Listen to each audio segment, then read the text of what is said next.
the responsibility of you and I to make sure that we extricate ourselves from that abomination.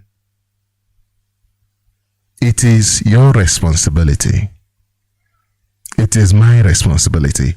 On the 30th of May, 30th of May, this is April, next month is May, share your Biafra story. Share your Oduduwa story. Share your Middle Belt story. Share your story, no matter where you are from in the zoo. Let people understand that Nigeria is suffocating you. You are being suffocated by Nigeria. You cannot breathe. You can't breathe. It is your responsibility to give yourself a good life. A good life where nobody will treat you like an outsider. Nobody will be racist against you. Nobody will give their people jobs before you. Nobody will treat you like you don't belong. Nobody will treat you like you don't belong. And the only place you can get that is at your home. At your home. Now that reminds me that IPOB has asked Biafrans to come home. Come home. They have already told you Nigeria is not for all of us. Nigeria don't belong to you. Lagos also don't belong to you. They have even profiled us all over, condemned us. It is time to return to Biafra land. It is time to return home and be counted, be counted, be counted. The census is coming. Don't give your number to those who don't care about your well-being. Go and show solidarity. Even when it is written somewhere in the Bible that even Jesus went home to be counted with his people. I believe that was where he started. He went to the temple and even his parents lost him. And he said, why were you people, why did you lose me? Don't you know where I'm supposed to be? Don't you know I'm supposed to be here studying? Studying. Maybe when you encourage your people to come back home and be counted, maybe that is where they will learn.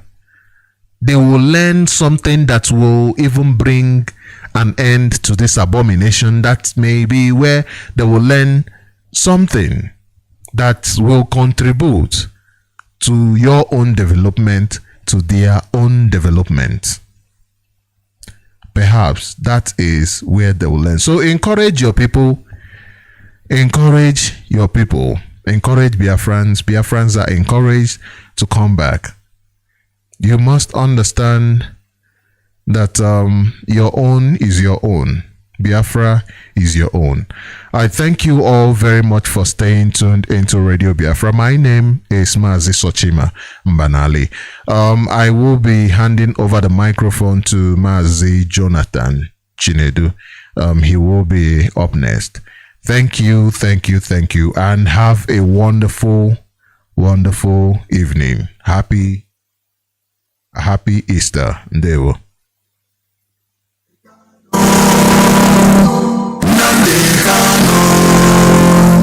Nnamdi Kanu, Udomundi Mozi na Walo.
point. This is an aberration. I mean, you don't attack Nigerian Defense Academy and kill officers and get away with it. Yeah. The last time I was in NDA was in 2017. I went to carry out an investigation by the Minister of Defense. I wanted me to check what is going on with the training and the security environment there. I remember I spent about a week at NDA with the commandant and with the staff, you know. But something struck me, and that was every Friday, the gate of NDA is thrown open, and everybody have access to come and pray in the mosque. And I want to actually enjoin journalists to go to all military formations across the country on Friday by 1 o'clock. You are going to see the same thing happening across all military formations, including Naval Training Command Papa, including the division in Ibadan, including NDA, including Jaji. I was in Jaji in 1994 for my junior division. And every Friday, our gate is thrown open. And everybody comes in to pray in our mosque. Even though they have their mosque outside. If you go to Defense Headquarters, I served at Defense Headquarters as the Deputy Director, Defense Administration between 2015 and 2017. Throughout my 2 years at Defense Headquarters, I received visitors only twice because of the strict security architectures at the Defense Headquarters. But every Friday, the gate of Defense Headquarters is thrown wide open for everybody to come in and do Jumat. That is the time the terrorists have the time to profile our security environment. Has that always been the case? It has always been the case. I've served the military intelligence for the past 35 years. It has always been the case. Our problem is religion and socio-cultural. I mean, people will expect me to come here and start talking about kinetics, about operation and so on. I've been an operational commander all my life. I commanded warships, I commanded troops, I commanded men outside Nigeria and so on. But I'm not going to come to your station to discuss kinetics. The problem is not kinetics. In 2017, 2016, I'm always a member of the Security and Intelligence Brief at the Defense Headquarters. I told them, General Lawrence Shakin then, that the challenge we have in this country cannot be solved the same way we solved the problem of Niger Delta. The Niger Delta problem was solved during Yaradua time, basically by me. And I told them that we can't use that same template for Boko Haram. I told General Lawrence Shakin to look at the center of gravity of the problem. And we all came together. I was made a member of the committee, including Atahiru that just died was a member of that committee in 2016-2017. And we came to a conclusion after several arguments.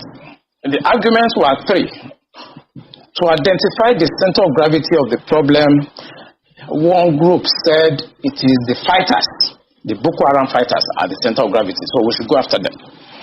Another group said the center of gravity of Boko Haram is Abubakar Shekau. So if you go after Abubakar Shekau, then the problem of Boko Haram will be solved. I took exception to the group. I said that is not the center of gravity of the problem of Boko Haram insurgency that we were having between that 2012 and 2017. And General Shakin asked me, allow me, why are you giving problem? What is the problem? Give us the answer. And I told General Shakin that if I tell you the answer, you're not going to be able to solve the problem. He said, what is the problem? I said, the center of gravity of Boko Haram and insurgency in Nigeria are the sponsors of that program. It was beyond us. Because job we need to do is kinetics. Fight, destroy places, resolve issues. Yeah. But we cannot resolve issue of sponsors of Boko Haram that were in Buhari's government, that we know them. When you say we, who? I was in the military intelligence. Okay. And the defense headquarters staff that I work with, they know. And that was why we couldn't pursue that aspect that could have resolved that problem. Because you need to arrest people. And recently, 400 people were gathered as sponsors of Boko Haram. Why is it that Buhari government has refused to try them? So the government knows sponsors of Boko Haram? Of course, it's in the news. In April this year, the government said they have arrested 400 bureau de change related, people that were sponsoring Boko Haram. They told us. And Abu Dhabi also helped us to arrest few Nigerians, try them, we know them. Why can't this government, if not that they are partisan and they are actually part of the charade that is going on, why can't they bring those people out for trial? So the Bureau de Change operates on the one hand, but you particularly said people in government. Are those part of the Bureau de Change, or those people that you say are in government are still there, government is aware, and government is condoning them?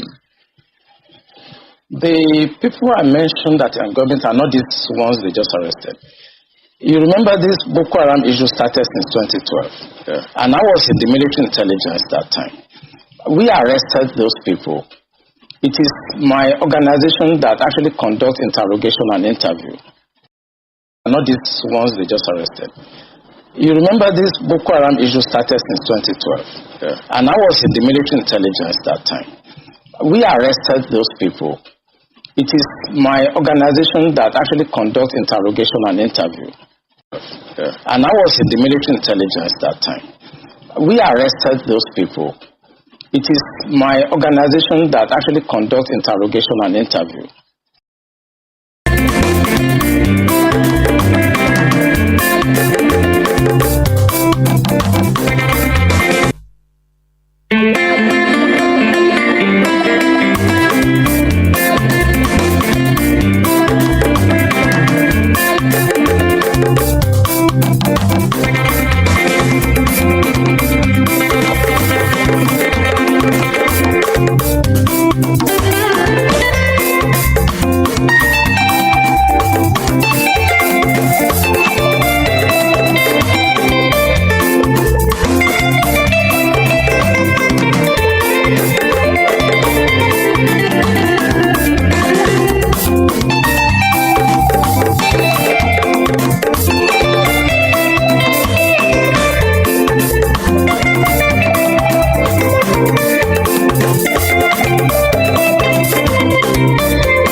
Chukwu okike abịama, Chukwu na-afụ na ife afụ na nzuzo, Chukwu maara onye aka ya dị ọcha na onye obi ya dị ọcha. Nwoke si na ya ji ọfọ, nwaanyị si na ya ji ọfọ, mana ọfọ maara onye ji ya. Ụkpaka na-agba n'udo mmiri ọ chọrọ ọzụọ. Gaa n'ogwe o mechi ụzọ osi mpịara na azụ nwa igiriga ọgụ nke mmụọ. Ọ gịnị ka m ga-etu gị ka o zuolo gị? Asị m n'oge akara aka eluo, ịbụ mmụọ ka mmụọ, ibe ka ibe. Chukwu okike onye obiọma sị m unu binye n'oge akara aka eluo. Mmụọ niile m na-ejere ozi asị m unu binye n'oge akara aka eluo. Oke mmụọ, oke mmụọ, oke mmụọ, oke mmụọ, oke mmụọ, oke mmụọ. Mmụọ niile m na-ejere ozi asị m unu binye elu. Tetenụ n'ụra, tetenụ n'ụra, tetenụ n'ụra, tetenụ n'ụra. Asị m n'ọnwa unu nwoke bụ nwa eze Chukwu bụ ụzọ mba aka ji ọfọ Igbo ọzọ eme nte eme ime. Ọ sị m nọ ya nọ n'etiti unu taa. Ọsọ unu binye enu n'oge akara aka eluo. Mmụọ na nna anyị ochie asị m gị binye. Mmụọ na-afụ na ife afụ na nzuzo asị m gị binye. Oke ọfọ ji eje ọgụ asị m unu binye. Ọfọ ndị Igbo niile asị m gị binye. Ọfọ ndị mmiri asị m gị binye. Ọfọ ndị ikuku asị m gị binye. Eze nwaanyị osimiri asị m gị binye. Eze nwaanyị nwaanyị na-ebe asị m gị binye. Eze nwaanyị idodi ikwu na-eme asị m gị binye. Eze nwaanyị amambara asị m gị binye. Eze nwaanyị osimiri nji aba asị m gị binye. Eze nwaanyị ala Igbo niile asị m gị binye. Eze nwaanyị ọgba asị m gị binye. Eze nwaanyị anike wawa asị m gị binye. Oke arụsị na n'ike ojuru nwa na-aga anị asị m gị binye n'oge akara aka eluo. Igirigi ọgụ mmụọ. Asị m na gboo dike mbọsị ihe ike mere ọ ga-achọkwa nwa dike. Asị m dododo unu binye unu bịa tara ọjị na chijiri eji efola. Asị m unu binye unu bịa tara ọjị na chijiri eji efola. Nna nna anyị ochie, mmụọ niile nwụrụ anwụ ka anyị dị ndụ, mmụọ niile nwụrụ anwụ ka ụmụ Igbo dị ndụ, mmụọ niile nwụrụ anwụ ka Mazi Nnamdi Kanu dị ndụ, mmụọ niile nwụrụ anwụ ka ụmụ Biafra dị ndụ. Asị m unu binye n'oge akara aka eluo. asị m na gbuo dike mbọsị ihe ike mere ọ ga-achọ nwa dike. Ọ sị na mberede nyiri dike na mberede ka o ji ama nwa dike. Ọ ya ka m ji akpọ unu n'isi Ọhamadike. Ọhamadike bụ Maazị Nnamdi Kanu. Ya ọ bụ Maazị Nnamdi Kanu, otu mkpụrụ anya ji isi ụgwọ, otu ọnụ na-ekwuchitere mba niile, ụkpaka na-agba n'udu mmiri na-agba n'oge nke ya.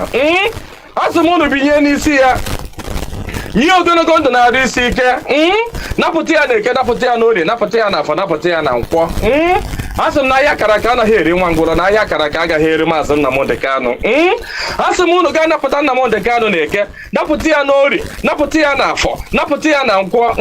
Asị m mee ka ọnụ niile kwụrụ njọ n'isi atụgharịa kwụ mma, ka ọnụ kọrọ ogiri ọnụ kọrọ ogiri lachaa. Chukwu okike abịa ama, onye jiri mmiri siri ike kpọọ aja were aja siri ike kpọọ mmadụ. Asị m na taata bụ ụbọchị eke n'ala Igbo. Asị m na eke ga-eketara Nnamdi Kanu ndụ, eke ga-eketara ya nwere onwe, oke ga-eketara ya ndụ, oke ga-eketara ya Biafra, oke ga-eketara ya nwere onwe, oke ga-ekegburu ya ndị iro, kegburu ya ajọ mmadụ na ajọ mmụọ. Asị m na mbọsọ ga-apụta ekwensu ga-anọ n'ụra, ndị iro ya ga-anọ n'ụra. Ọkwa na ekwe osu. Asị m gịnị bụ ekwe osu? Asị m na mbọsọ ga-apụta ya bụ ndị iro ga-anọ n'ụra, ọha bụ ndị ọha ma bụ ekwensu. Asị m na ha ncha ga-anọ n'ụra, na Nnamdi Kanu ga-apụta n'ike na ebube. Nnamdi Kanu ga-apụta n'ike na ebube. Asị m na ọnụ kwụrụ njọ n'isi ya ga-atụgharịkwọ mma. Asị m ọbịara igbu Nnamdi Kanu gbuo onwe ya. Onye si na Nnamdi Kanu agaghị adị ndụ, onye a ga-eji anazere mmiri. Onye si na Nnamdi Kanu agaghị apụta, onye a ga-eji anazere mmiri. Ọnụ niile kọrọ ogiri ọnụ ga-akọrọ ogiri lachaa. Osisi abụla oturu ga-emeche wee kwele. Onye asị na Nnamdi Kanu agaghị apụta, asị m na ọnụ ahụ iji wee kwuo ya na ike ejikwa ya wee kwugharịa mma n'isi ya. Asị m na ebe onye ahụ na-atụ Maazị Nnamdi Kanu aka, asị m aka gị ga-akpọnwụ. Osisi ahụ fụrụ Nnamdi Kanu wee tọọ nkwe, asị m ikuku futuo gị. Anya ọbụla fụrụ Nnamdi Kanu kwawa akwa alịla, asị m alịla akọrọ ya n'anya. Onye fụrụ Nnamdi Kanu cheta ihe gburu nwa ya, ihe gburu nwa ya gbuo ya, maka na ọ bụrụ ya gburu nwa gị. Chukwu okike abịa ama, asị m na mberede nyiri dike, mberede ka o ji ama nwa dike. Asị m na okirikiri ka a na-agba ukwu ose, ọ dadị ukwu ama mkpata ya aka. Ọ sị na nkirikiri ka ọ na-ekiri odido, jiri odido enyi ozu. Na ọkwado nkirikiri ka ndị iro ga na-ekiri ya mana ha amafụ ya anya. Ga-eje na ọ ga-ana. Asị m na inye anaghị eri ọba maka na inye na ọba bụ nwanne. Inye agaghị eri Nnamdi Kanu maka na ọ bụ nwa inye. Asị m na Nnamdi Kanu ga-adị ka echi, echi anaghị agwụ agwụ. Maka na ije ejere bụ ije mmiri, ọ bụla eje nkụ. Asị m na ya bụ ije ga-abụ ije mmiri. Asị m na ọ ga-anata n'udo. Asị m na ọ ga-abata sirili welele. Asị m Nnamdi Kanu ga-akpọnatara anyị Nnamdi Kanu, gaa tụnye ugo, gaa nye ya mmeri, gaa nye ya mmeri, gaa nye ya mmeri, tụnye ugo n'elu ugo, nye ike n'elu ike, nye ya ndụ n'elu ndụ. Ọkwanụ ndụ ka o ji efu na efufe. Unu nye Nnamdi Kanu ndụ, onwe ike wee kwụrụ jinjin, onwe ike wee kwụrụ wee fuo na ofufe. A sị na ya kara ka anaghị eri nwa ngwụrọ. Ihe mere ha ji jide Nnamdi Kanu bụ ka nwee ike wee megide ndị Igbo, ka nwee ike megide ụmụ Biafra, ka nwee ike wee kwuchi anyị ọnụ, ka ha nwee ike wee kachi anyị ọnụ, ka anyị ghara ikwu okwu ọzọ. Mana ama m na dododo Chukwu okike abịa ma ndị nwa na ndị nwe mmiri, ndị nwe ikuku, ndị nwe anyanwụ, mmụọ nna nna anyị ochie, mmụọ niile nwụrụ anwụ ka anyị dị ndụ, mmụọ niile ọ kpọfụrụ ọbara ha n'ike maka ihi Biafra. Asị m unu binyenu, asị m unu dododo na ọkwa na unu bụ ihe nwe ike a, ọkwa na unu ga-eji ọgụ mmụọ a, ọkwa na unu ga-aga bori ahịa, ọkwa na unu ga-aga napụta ya maka na ihe ọ tinyere unu n'aka anaghị ele ule. Asị m dododo igiriga ọgụ mmụọ. Eze nwaanyị niile nọ n'ala Igbo, mmụọ niile nọ n'ala Igbo, asị m unu binye, maka na onwe onye nọ n'ụwa na-anaghị aṅụ mmiri, onwe onye nọ n'ụwa na-anaghị eri nnu. Nnu bụ ihe ụtọ si na mmiri wee pụta. Onye ọbụla na-eri ihe na-eri ihe dị na mmiri. Onye na-asa arụ ji mmiri asa arụ. Onye ọbụla na-eme ihe ọbụla ọ na-eme ji mmiri eme ya. Asị m ihe ọbụla mmadụ na-eme n'ụwa, mmiri ọ na-ebube ụzọ. Asị m onye ọbụla kpọrọ mmiri asị na mmiri a ga-agbagbu ya. Asị m onye ọbụla fụrụ mmiri n'anya ga-afụ Nnamdi Kanu n'anya. Onye ọbụla fụrụ mmiri n'anya ga-afụ Nnamdi Kanu n'anya. Onye ọbụla mmiri na-arụ ga-afụ Nnamdi Kanu n'anya. Onye ọbụla mmiri na-emesa na-arụ ga-afụ Nnamdi Kanu n'anya. Onye na-aṅụ mmiri na-eli nnu, asị m na ọnụ anyị ji wee rie nnu wee ṅụọ mmiri na ị ga-eji akwa okwu ọma n'isi Nnamdi Kanu n'aha Chukwu okike abịa ama. Ise. Good morning, good afternoon, good evening, and good night, great Biafrans and lovers of freedom. This is Radio Biafra HAUSA-SERVICE coming to you through Radio Biafra London. My name remains Mazi Jonathan Chinedu from Olu province of Biafra land. We are here live and direct, and today is the 11th day of April 2023. Tata Bobo Theory in our own calendar. Therefore, I welcome each and every one of you to welcome your friends and well-wishers onto this hallowed platform, because this is where we preach the gospel of emancipation, the gospel of liberty, freedom. Every human being in this planet Earth should have equal right to freedom. That is the reality. Therefore, our leader is Mazi Nnamdi Kanu. This is where he started the message, propagating the message. The rallying point is here on Radio Biafra. This is where it all started. Therefore, draw nearer to your listening devices and please invite your friends and well-wishers onto this hallowed platform, because this is where we preach the gospel of emancipation. Eba kaina agbasa ozioma Chineke, ozioma Chukwu, the real gospel of Chukwu Okike Abiama, the gospel of liberation, that you may know the truth and the truth shall set you free. You will never know the truth without hearing it, and hearing the truth is not knowing it. No, it's one of the prerequisites of knowing the truth. Hearing it.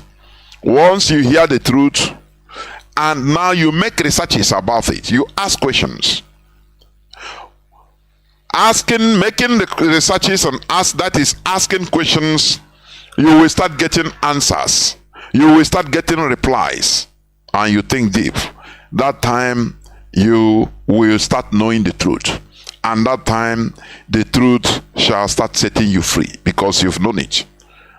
Therefore, we urge all and sundry listening to my voice, it doesn't matter via FM stations, frequency modulation stations in Biafra land, in many parts of Biafra land, because as I'm talking, our voice are ricocheting via FM 102.1 in most part of Biafra land. Therefore, you have no excuse not to listen to this hallowed platform where Mazi Nnamdi Kanu started. Ebo Bidro. I could remember when Mazi Nnamdi Kanu was broadcasting even via the internet. I think once a week, every Thursday, in the internet. Every Thursday we gather around.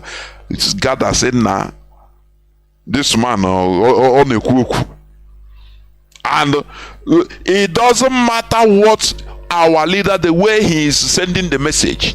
The most important thing is that when you think about it, that is making researches, asking questions, the bottom line is, nah, here this man it doesn't matter the insults, everything. No, it's truth. That is the joy of it. What we preach here, it doesn't matter the mode. It doesn't matter how the shouting or the quietness or the way we talk it. The bottom line is, that thing they are saying on Radio Biafra, it is true. It is the truth. That ends it all. Because we are sick and tired of being praised in stupidity. We have been praised in stupidity. Naibos na wambo. Now they will come and show us a empty swamp in Lagos. They will praise you. Now you guys, now you know how you used to do it now. You people, you don't even need government. Don't worry. I know Igbo people, they don't need government support or anything. I know it in stupidity. When you finish filling the ocean, spending billions and billions of naira, millions of dollars in order to build, after 20-30 years they will come and take out, scatter everything, tell you that the Oba Ewedo of 10th century, his grandson is claiming it. So there is nothing we can do. Anyway, we know that you Igbos, you are hard working. So come and take another ocean. They will go and show you another empty ocean. And you say, nah, we continue rigmaroling in the cycle of stupidity and foolishness. Now, we don't need government. Who tell you that you don't need government support? Who tell you that? Imagine what you are doing without no single government support. What about when we have our own country, where things will be organized? Do you know that the sky will be our limit? Today, I don't want to long story. So I will, if I finish just reading some news headlines, I will open the lines with a question, please. I want to, because when you see what is happening, sometimes we talk to ourselves the truth. We talk to ourselves, we speak out so that we try to understand. Are we crazy? Or why now we see? Sometimes we want to hear from our people also, because we learn from each other. So the question I want to ask, I want people, when you call, you tell me what you think, your view. Why is it that our political elites, Biafran political elites, mostly of Igbo, because when we talk about Igbo, do not be offended if you are of another Biafran clan, please.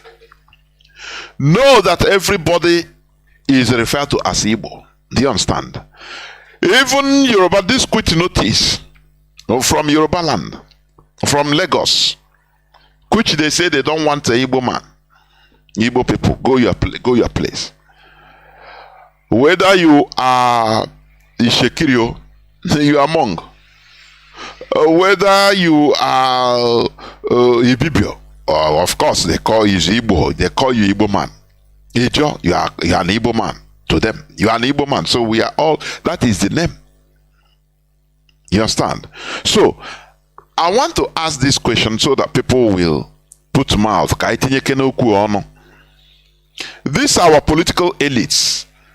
Why are they not seen, when I mean politicians of Biafran extraction, why are they not seeing that Nigeria is unfixable, infixable? That Nigeria has no mercantilism? Why? That we Biafrans will never be accepted in Nigeria.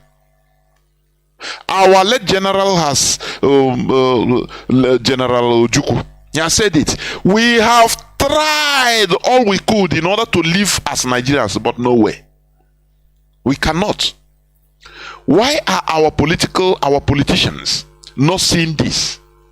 Is it out of selfishness or what? Sometimes I want to just imagine myself in their position, to think like them. Do they mean that okay, one day Nigeria will be fixed? This election or selection, they call it, it has shown our people once again, because when we say have shown our people as if this is the first time, no, this is not the first time, please. But this one has once again confirmed the fact that all these efforts are efforts in futility. But I want to that is the question, please bear it in mind, so that when you call, when the line will be opened, you call and give your view. Why are our politicians, they are political elites, they are not seeing what we are seeing? Is it our fault, or is it we that are wrong, we the people, or is it them? And why? Some things continue going from bad to worse. Every time the same thing. In HAUSA some time ago, they gave Igbos quit notice. Stubborn Igbos. Any slightest thing, they kill us in Nigeria. Today, send in Lagos to Lagos. before let me play this clip, please. Just a voice clip, please. Let me play it before I continue. Let me play it, please.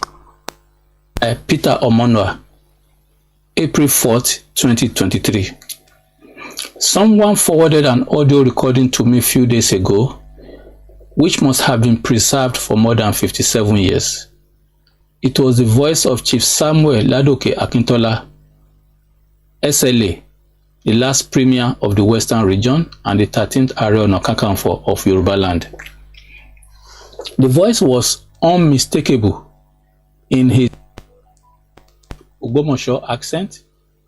The summary of what he said, which I have transcribed from Yoruba to English as best as I could, was, quote, "Let us the Yorubas come together. Let the Igbos not disorganize us with this election. We must not allow them to use this election to destroy our land, take over our jobs, disturb our trade. They must not be allowed to obstruct our access into government. People must not see this election as an Akintola or Awolowo issue. Even if you don't like Akintola, inaudible. They are taking your children's food. They are pursuing your wives from their stores. This election is for our salvation. It is an election through which your children will become somebody tomorrow. We are closer to the Northerners. This is not because we plan to sell you as slaves to them. Even they, the Northerners, are not interested in buying slaves. Since people have been saying we want to sell you as slaves to the North, has Lagos not remained at the same location? It has not been moved to Maiduguri, in bracket Maiduguri. Ibadan has not moved to Bauchi. They will be deceiving you that Hausa is not good. Meanwhile, they have been sitting with the Hausa to share the goodness, in bracket Mudumudum, of this land. When you get to one place, you find Idechuku. When you get to another place, you find Nwachuku. End of quote. Chief Akintola died in January of 1966, which would mean that electionary campaign happened on or before then. Following the February 25, 2023 presidential election, a lot of dust has been raised. This audio will have been dug up to fan the ember of hatred against the Igbos as the Lagos gubernatorial election of March 18, 2023 drew near. Such vitriolic utterances and rhetoric were part of the trigger of the genocidal war against the Igbos between 1966 and 1970. Many are unfamiliar with the bestiality which accompanied that episode. That the Igbo race is still here today is by sheer grit. I urge the readers to get a copy of the book, The Biafra Story, by Frederick Forsyth, to get a sense of that part of our history. There appears to be a general sense of satisfaction from most Yoruba about the outcome of the February 25, 2023 presidential election. However, I struggle to reconcile why the Yoruba Christians, who hitherto joined with Christians from other parts of the country to vehemently denounce and oppose a Muslim ticket, seem to have acquiesced. Strangely, it is no longer about who the best person for the job is. The place of religious balance on the ticket has even been ignored. While still basking in the euphoria of Mahmoud's announcement, in what local and international observers have variously described as a shambolic haste of an election, the temporary illusion of a victory possibly obfuscates a realization of the difference between winning the battle but losing the war, and that it may yet be essentially. Okay. I will play this in full because it's long anyway. I think it's 25 minutes. Thank God it's something I talked about exactly last Saturday. I talked about it to remind our people that this issue you are seeing today, because when we shout, when we cry, oh, as if it started today. You know, our people is 15 minutes people. Once the thing pass, you know, everything will be forgotten. You know, like babies. When your baby is crying, he want to follow you, you take a biscuit and hand him over the biscuit. Hey, he become happy. He change the mood. The mood changes immediately to that of happiness, because he's a baby. He's an innocent baby, you know. And you run and go your way. That is how our people behave. All these things we are seeing today, as if today started. Oh, rig election. Oh, as if today started. It didn't start today. The anti-Semitism, the death threats and the burning of our shops and the killing of our people didn't start today in Nigeria. But when people talk as if it started today, okay, we want to, another 4 years, you will see they will try again. Bring your PVC. You will see people still cop, you know, they will tell, no, this time around we are going to do. It continues cycle upon cycle. When they become disappointed, they will come again with a sober mood, as if it started that day. It is a disease. Let me tell you. It is a disease. Just like our people, some of our people have said, you know, IPOB left our people in order to go and once again confirm what we have been shouting. We have been saying it. Because had it been IPOB started by saying, no election in Biafra land, we are not going to participate. Now, the whole anger would have been focused on IPOB. By now, IPOB would have been almost extinct. by our people. Because our people they always try to find fault. They don't care. If a house is burning now, I'm telling you the character of Igbo people, of Biafrans. A house is burning now. Instead of going to call, fire service or taking bucket of water and trying to quench the fire, no. Our people will start looking for who is the cause, so that we punish him first. Who is the cause? Who is the cause? Who is the cost? What is the cause? So that they start blaming. As they are blaming the person, the fire is burning everywhere. That is the character of our people. They don't try to, quench the fire first. It doesn't matter who caused it or what started it.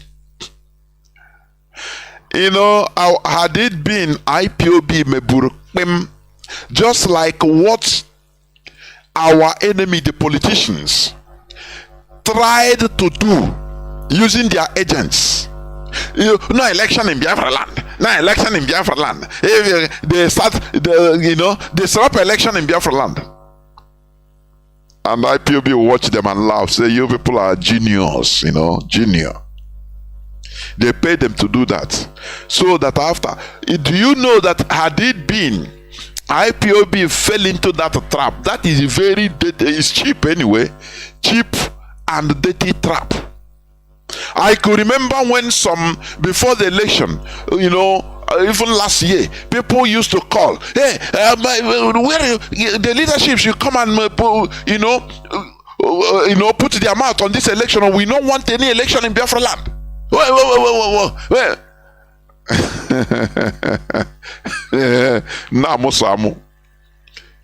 They don't care about, our people are sometimes or most of the times myopic. Political myopism. That is what we are suffering. I'm telling you.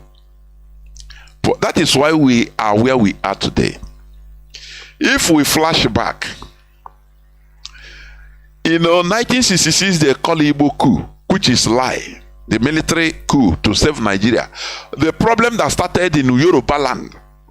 It is our people the Britain used in order to carry it on the head to go and save Nigeria. Always saving Nigeria. When they did the whole thing, who stopped the coup? Another Igbo man, Agi Ironsi. For you to be understanding how our people are naive politically. You know, sometimes in the politics, or maybe your family,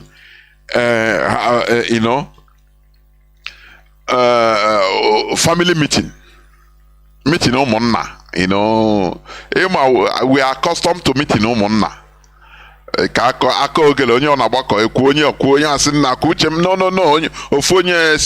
I cannot agree. We thought that running a country, a nation is like that. That is where we are always mistaken. Running a nation is as sophisticated as something you cannot even. You understand? Running a nation is as sophisticated as something as tomorrow, because tomorrow is sophisticated, highly sophisticated. Tomorrow. So let us stop looking at issues with myopism, being blind, you know, partial blindness. We are just watching it. No, it is. This thing has been harming us. It has been our problem. Political myopism. Not being able to calculate the future, our collective future benefit. Instead of seeing what we are going to gain, you know, and it's a problem. It's a very huge, I say, very huge problem to us.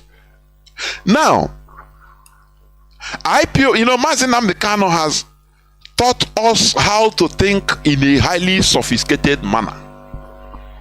I used to preach it here, that in politics, sometimes 1 + 1 is not 2. In politics, 1 + 1 can be 30. 1 + 1 can be 10. 1 + 1 can be 110. 1 + 1 could be 11. You can turn it into binary even. You know, it's not something straightforward. So that when you are thinking, we think in a highly sophisticated manner.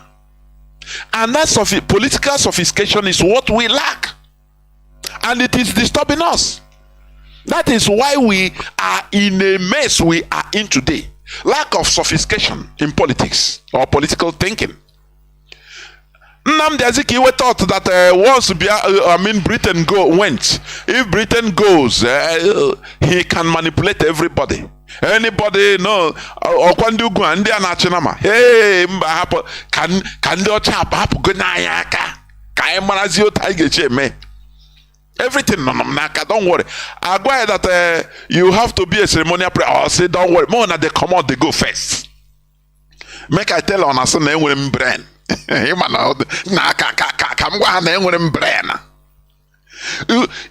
This guy Azikiwe didn't know that people that he's calling in the know these people are genius. They are political genius. He himself, I know himself now,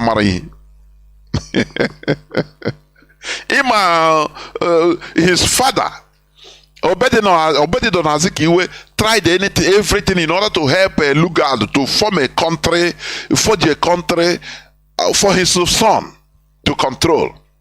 Thinking that him out and our boy do with Nigeria. In the Britain, here. Don't worry, we'll show you. Obedidon, servant of Edom. You will serve Edom forever. You and your siblings. But is that a servantship that we are removing? That course, we are removing it. We have removed it in IPOB. It is due to lack of political innovation. Political myopism, I call it. After Azikiwe, the coup plotters to save Nigeria. all to save Nigeria. It backfired. It's an Igbo man that stopped the coup. Okay, Igbo man that stopped the coup. Again, you don't see. Mekwena ihe ofuma as a person. Or the people are trying, they will kill you and subjugate. Or say, na lekwena anya, ona makonye mbo. Again, you bina oshimini. Kena akwa. Now you people don't know anything. It's me that knows everything. What are you talking? He started by removing federalism. He's arguing you don't see that because he believes that he can control everything. Without knowing that, without considering that there are people that created this country. If any political calculation you are making without putting these people in, this creation of Nigeria into context, you are simply naive. Without remembering that, look, there are people that created this country and they created it for a purpose. What is that purpose? Before you can be able to wriggle out, you will first of all recreate yourself. That is it. But our people believe that, don't worry, nothing mega. Very big pity, a very gallant man like Agin Ironsi, who earned his general, the only general that earned it. Not all this one, General Brutai, because he sent the battalion to Afari Beku. They promoted him as a general. A battalion to go and kill Mazi Nnamdi Kanu. Say, now I'm a general. They promoted him. Agin Ironsi was sent to the Congo during the Katanga crisis in the Congo, during the time of Patrice Lumumba, under the United Nations. He went there and showcased who he is as a brave soldier. Do you understand? When one man in Congo they called Moishombe wanted to separate himself from Congo, he declared the Katanga Republic. And that is, that was the mistake. Let me tell you, Ndiocha, they know how to set trap for you. Somebody that is trying to get independence.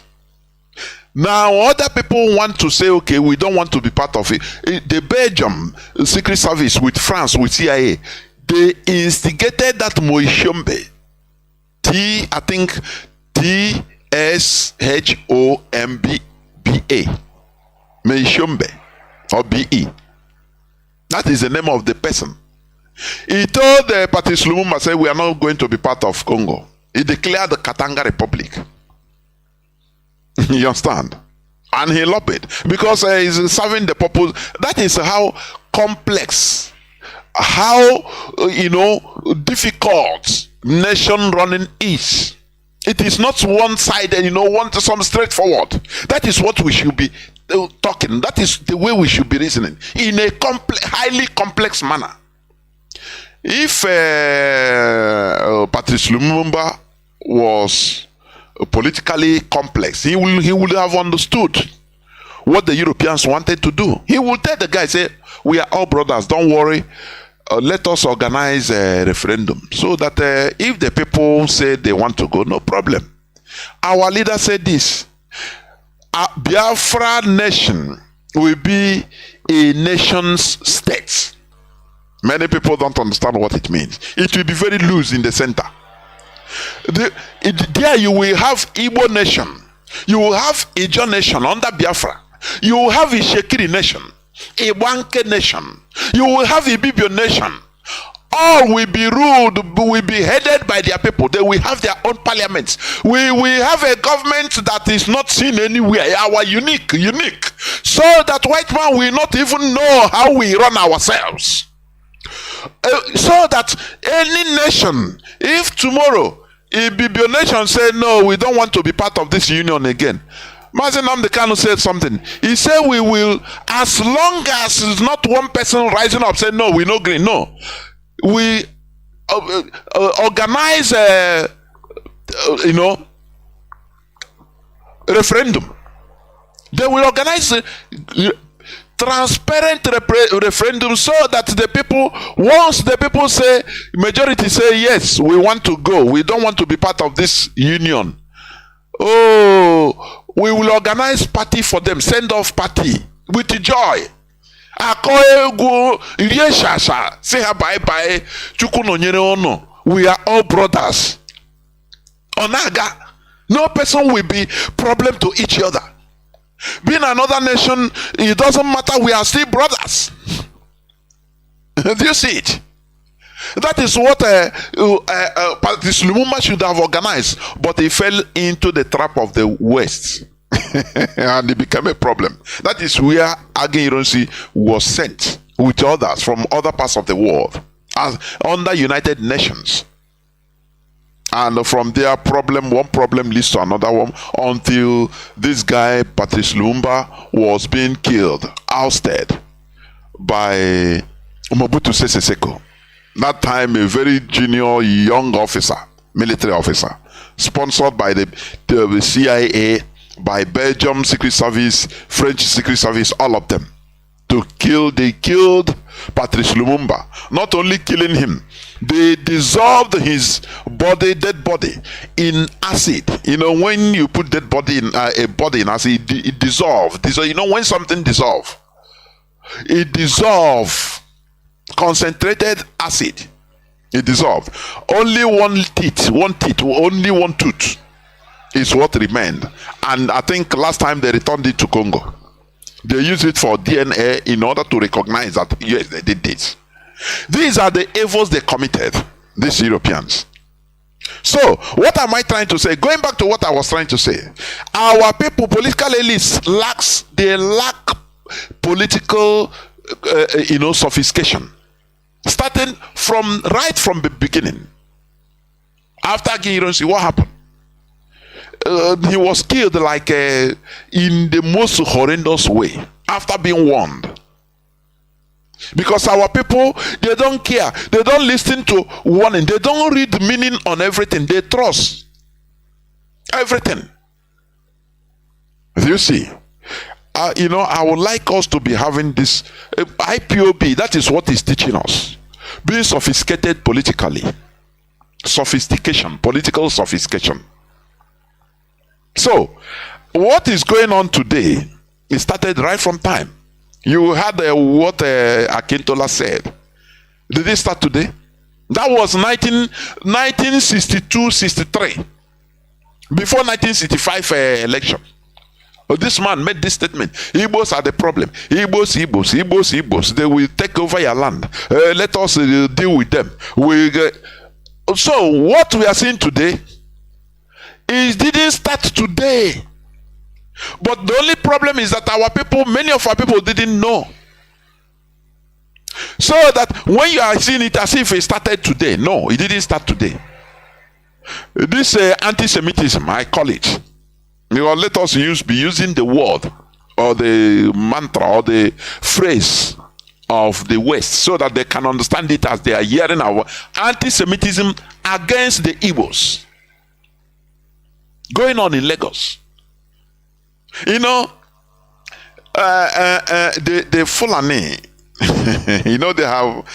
they are very sophisticated in politics. I always give it to them. I tell you, people that started moving around from desert to desert, surviving, it's not easy. For you to survive in the desert, living in the desert, you meet different people because it is a highway. There is no bush in the desert. People move around. You see Mandishi Dimma, Mandishi Nadirma. You will see both mad people and the normal people. You will see both people that are wise and dummies, foreigners, any type of foreigners moving around. Some coming to kill you, some coming to kiss you.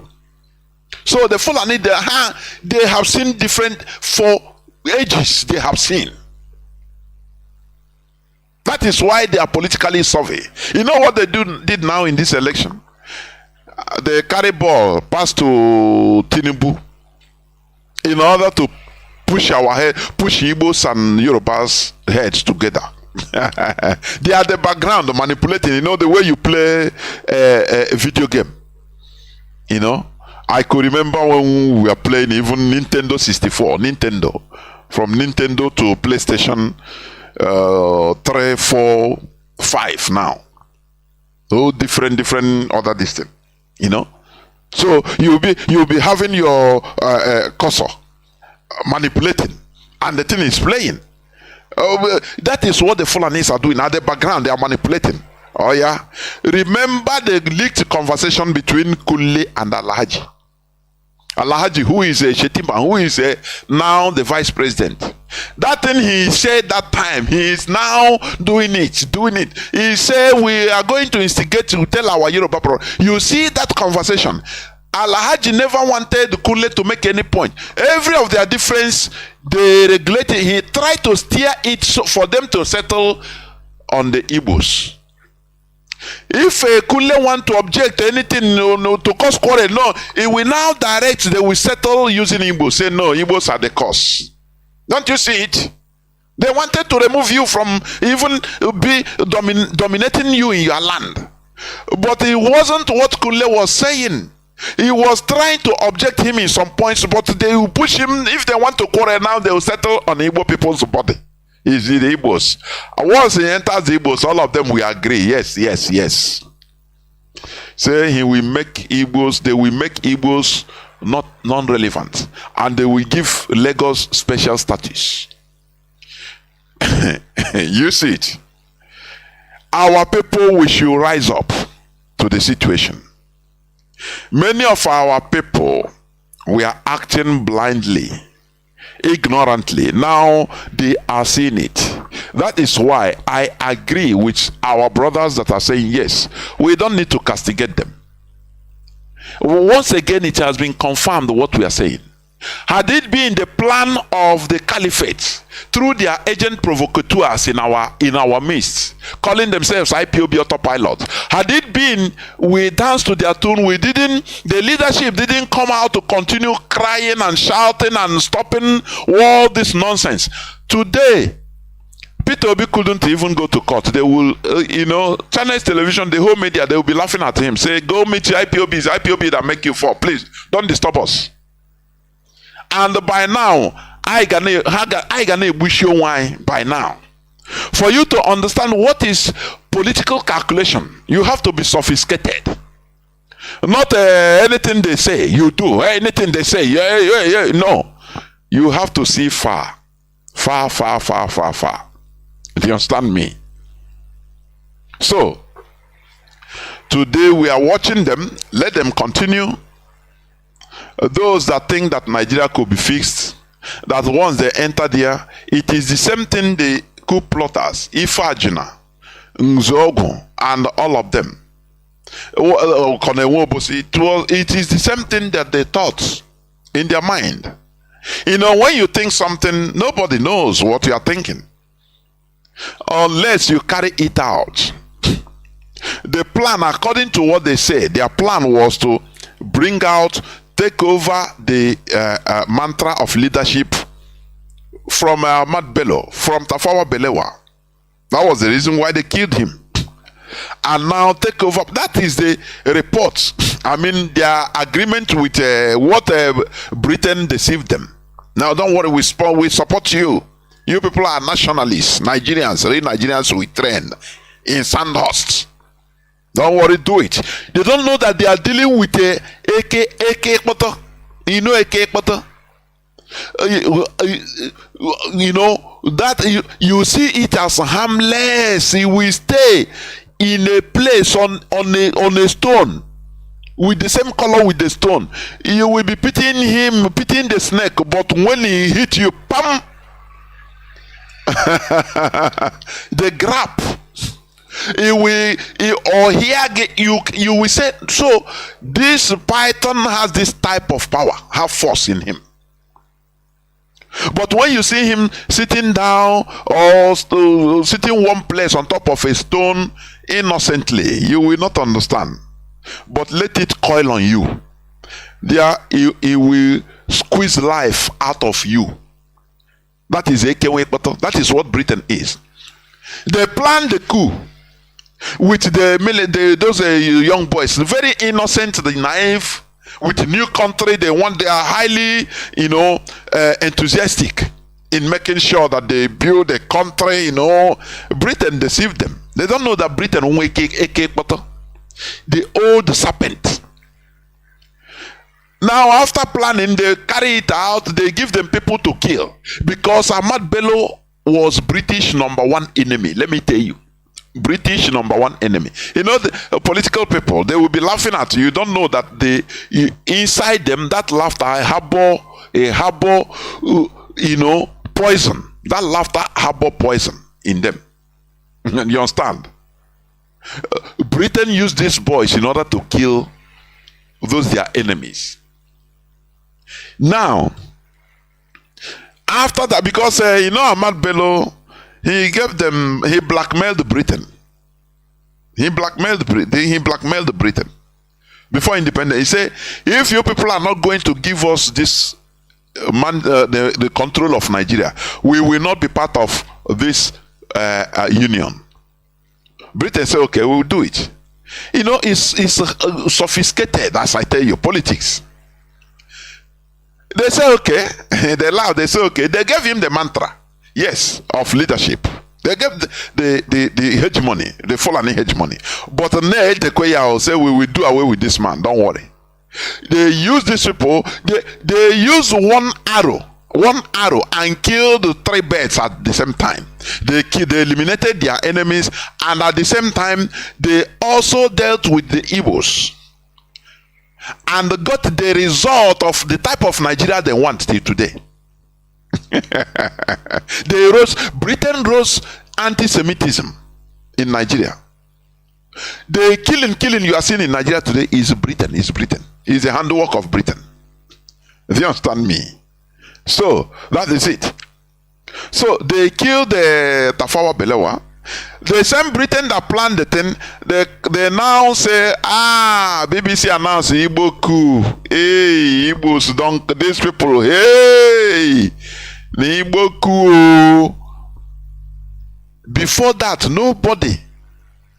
The population has never have this tribal consciousness like that.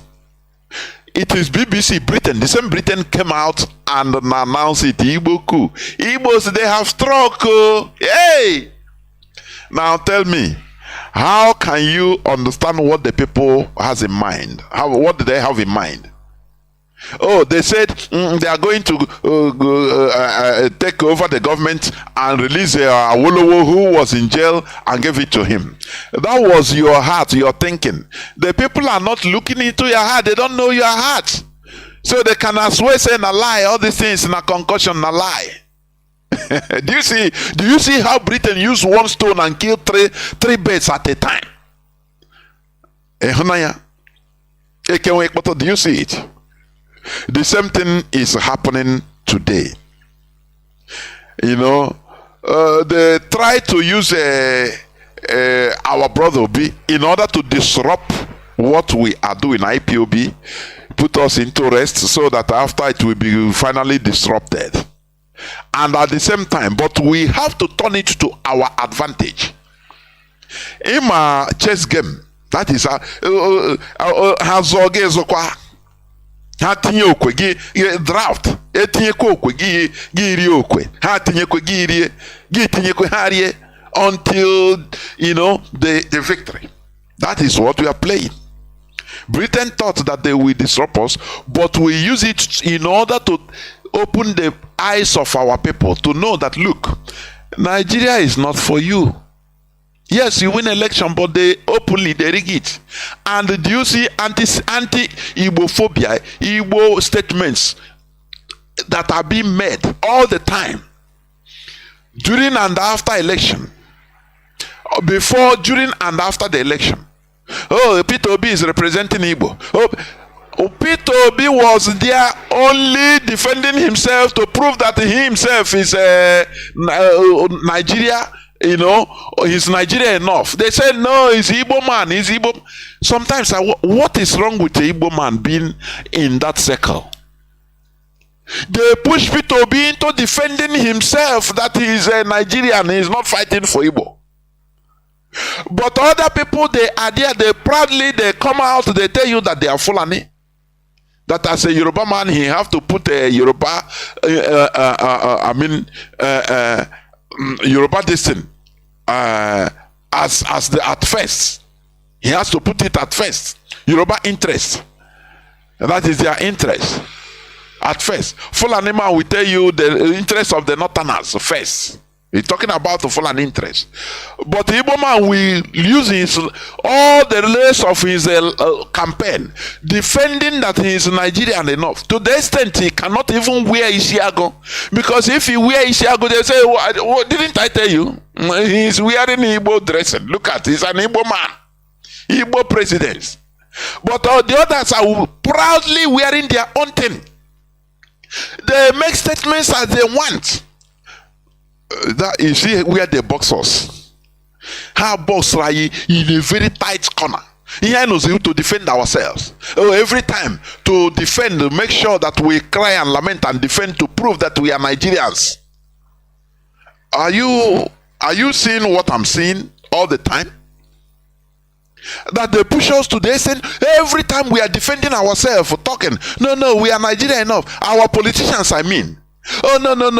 They don't want to make any mistake. Even wearing their traditional dressing is anathema, is abomination to them. Always trying to prove that they are Nigerian enough.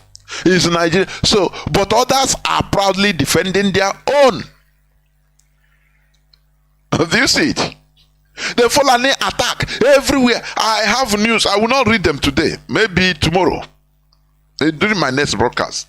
I'll read attack, Fulani killing. You know, I talked about it on Sunday. The same thing. In Benue, they say they have killed, I don't know how many hundreds. Since 2 or 3 weeks. How many? But people are not, it's not the talk of the town. People are not talking about it. People are not talking about it. Fulani are killing on the rampage, killing every indigenous population. They don't talk, they don't care. All that matters to them is to watch Igbo. Igbo man should prove that he is a Nigerian. Enough.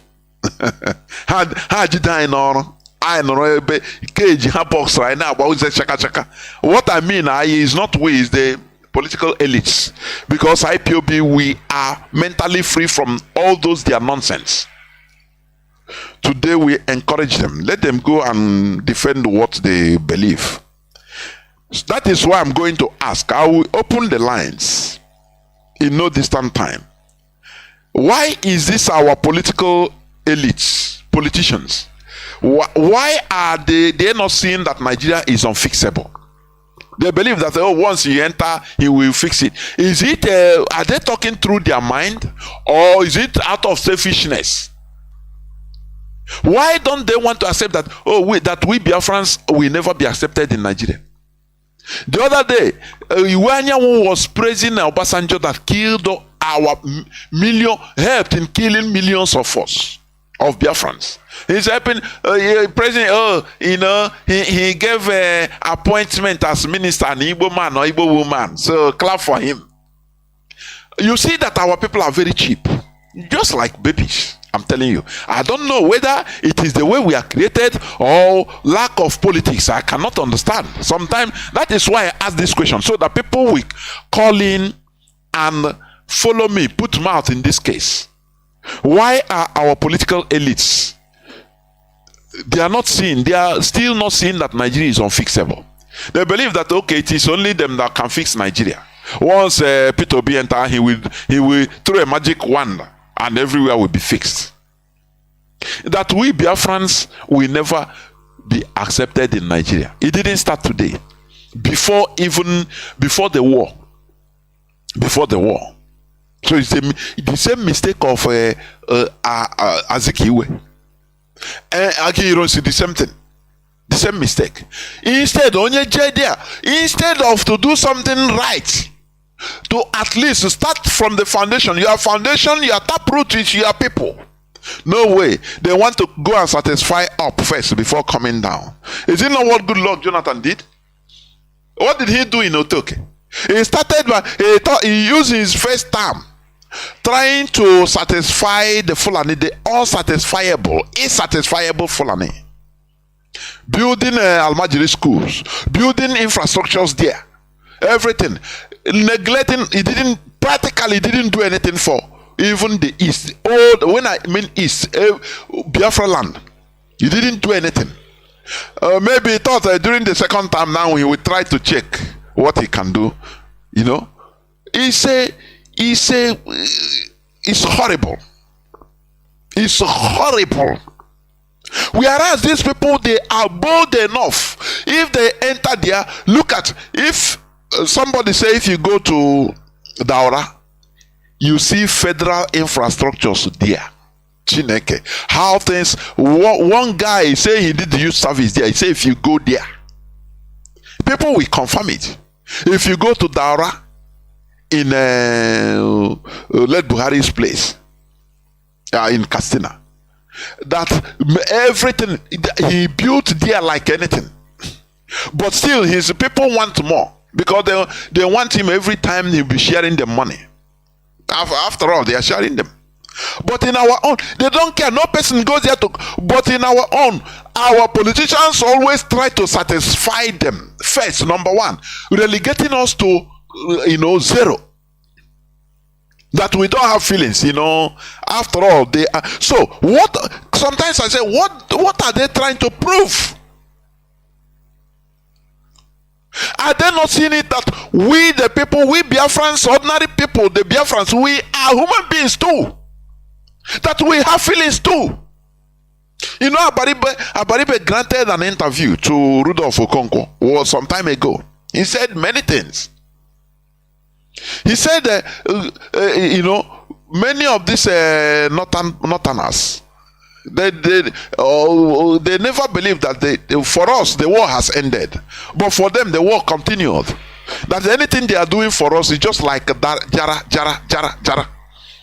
That is why they said in WhatsApp messages, do not vote for Bio. If you vote for Moibo, which means Lagos will be empty. They will run away from Lagos and go and develop their land. Obi will open international seaport in Biafra land, in Iguacha, in Wario, in Onisha, in Ndokio. So don't do that. Lagos will fall. And we say, okay, we are going home. They say, no, you must be as our slaves. Is it not the same thing that was written in Exodus when Moses, when the children of Israel were in Egypt? Pharaoh don't want them to go. He said, no. Okay, leave them to be free. No, you must be our slaves. It's the same thing, and our politicians are aiding and abetting them. That is why I want to open the lines, please. What is wrong with the political elites of Biafra land? What is their problem, please? What is their problem? Do they think that we are stones? The way they say that we are hard working without no government. Do you know that in the north they are paying, Nigerian government is paying social welfare to Fulanis? Do you know that? No, you don't know. Do you know that secretly? This is not in secret. They are paying money. If every Fulani, they pay the money from the Nigerian purse, federal government purse. That is why they don't want this government to enter into any woman hand, because it will discover different secrets that people will hear it, and problem will be full everywhere. What the Fulanis are doing with the Nigeria, budgeted money they are doing. No, that one, no budget, no accountability. Do you know that? Now, why our politicians, they are not seeing it? Do they think that we have to continue like this forever? Akintola started Igbophobia in the West. He said it in the 1963-64. Igbophobia. That Igbos will take over our land, this and that. We have to pursue them. For you to understand, it's not after the war. This thing started right from independence, even before independence. But due to mistake and miscalculation, political myopism of people like Azikiwe, instead of seeing the future, they allowed their personal interests to overshadow their sense of reasoning and calculations. That is it. So, today, I want people to call when the lines will be open, please. To answer, they just tell me, what do you think? Have your say. What do you think? Why are our political elites, why are they behaving as if everything is okay in Nigeria? Today, remember before the election, the so-called election, the Ohanes and Igbo have been, given a notice, shouting, if Igbo man, if this election, presidency is not zoned to Southeast, to Igbo, now they will know that they are not needed in Nigeria. They will support IPOB. They will go this and that. And then you are now so cool. Today, they are now going for hustling for Senate president. Sometimes I'm looking at them now saying that in this type of shit with this type of people. What is wrong? So I want people, before I conclude, I want people to please, when the lines, I will open the lines in a jiffy. You will call me and tell me, what do you think about these Biafra politicians that are still gallivanting? They are seeing what is happening. If you ask, Abaribe said, as I mentioned some years back, he granted the interview to Rudolph Okonko, and they explained everything, that they know that we are not, they didn't take us as equal, that they were being marginalized. But do they want us to continue like this? Is that what they want us to continue like this? Oh, we are marginalized, but bear it. So they think that we don't have a human feeling or what? You hustle abroad and send a container, they will seize it. They will use the money to kill you. They themselves, being political elites, that is Igbo or Biafra politicians. They are the house, just like the house niggers. Oh, once they bring their container, he bear their name, Senator Ojo Zokalo. Oh, no, check it. He's a house nigger. Allow him to go. His container will go through, even if he will not pay. He's a senator. Okay. So they don't feel what we are feeling. It's a wickedness to the highest level. But I want people to in this I will call it an interactive session, please, so that people will call, because I'll go phone now. But when we talk, why is our political elites, Biafran political elites, still not seeing that Nigeria is unfixable? What is their problem? What do you think? Just reason like them. What do you think is their problem? How do they think that Nigeria could be fixed? Don't they know that we Biafrans are never accepted in Nigeria? Do they need a soothsayer to tell them what is happening in Lagos, everywhere? But they are the people that will still tell us, like Iwanya, Igbos, stay, continue staying in Lagos. But it has no mechanism. Look at the Igbo man, so-called the Igbo now. Is it Okotak or Ajao Estate? He's serving in jail time, 1 month, quickly. For, being frustrated that Nigeria police is not protecting us or protecting them. That instead they will invite IPOB, ESN, to come and protect them, defend them. Immediately he was whisked away, taken away by the Nigerian police and sentenced immediately. Whereas, so is it Olowo, all of them, they have been, look at Faneka Yode, calling for the extermination of the Igbos. Although they have been openly calling for the killing of the Igbos, that Igbos should get out from Lagos. Nothing happens to them. Nothing happens to them. They are never arrested. None of them is arrested, neither questioned by the security police, Nigerian police, nothing. Oba of Lagos openly threatened to throw all the Igbos in his presence. He didn't say it through telephone. face to face, I will throw all of you inside the ocean if you didn't vote Ambode, the person my choice candidate. So which means they are slaves. Igbos are slaves. You tell them when you tell somebody who to vote for in a democratic setting, which means you control the person. You are his slave master. That is the reality. But all these people, they are never questioned by the police, because they are above the police, above the law.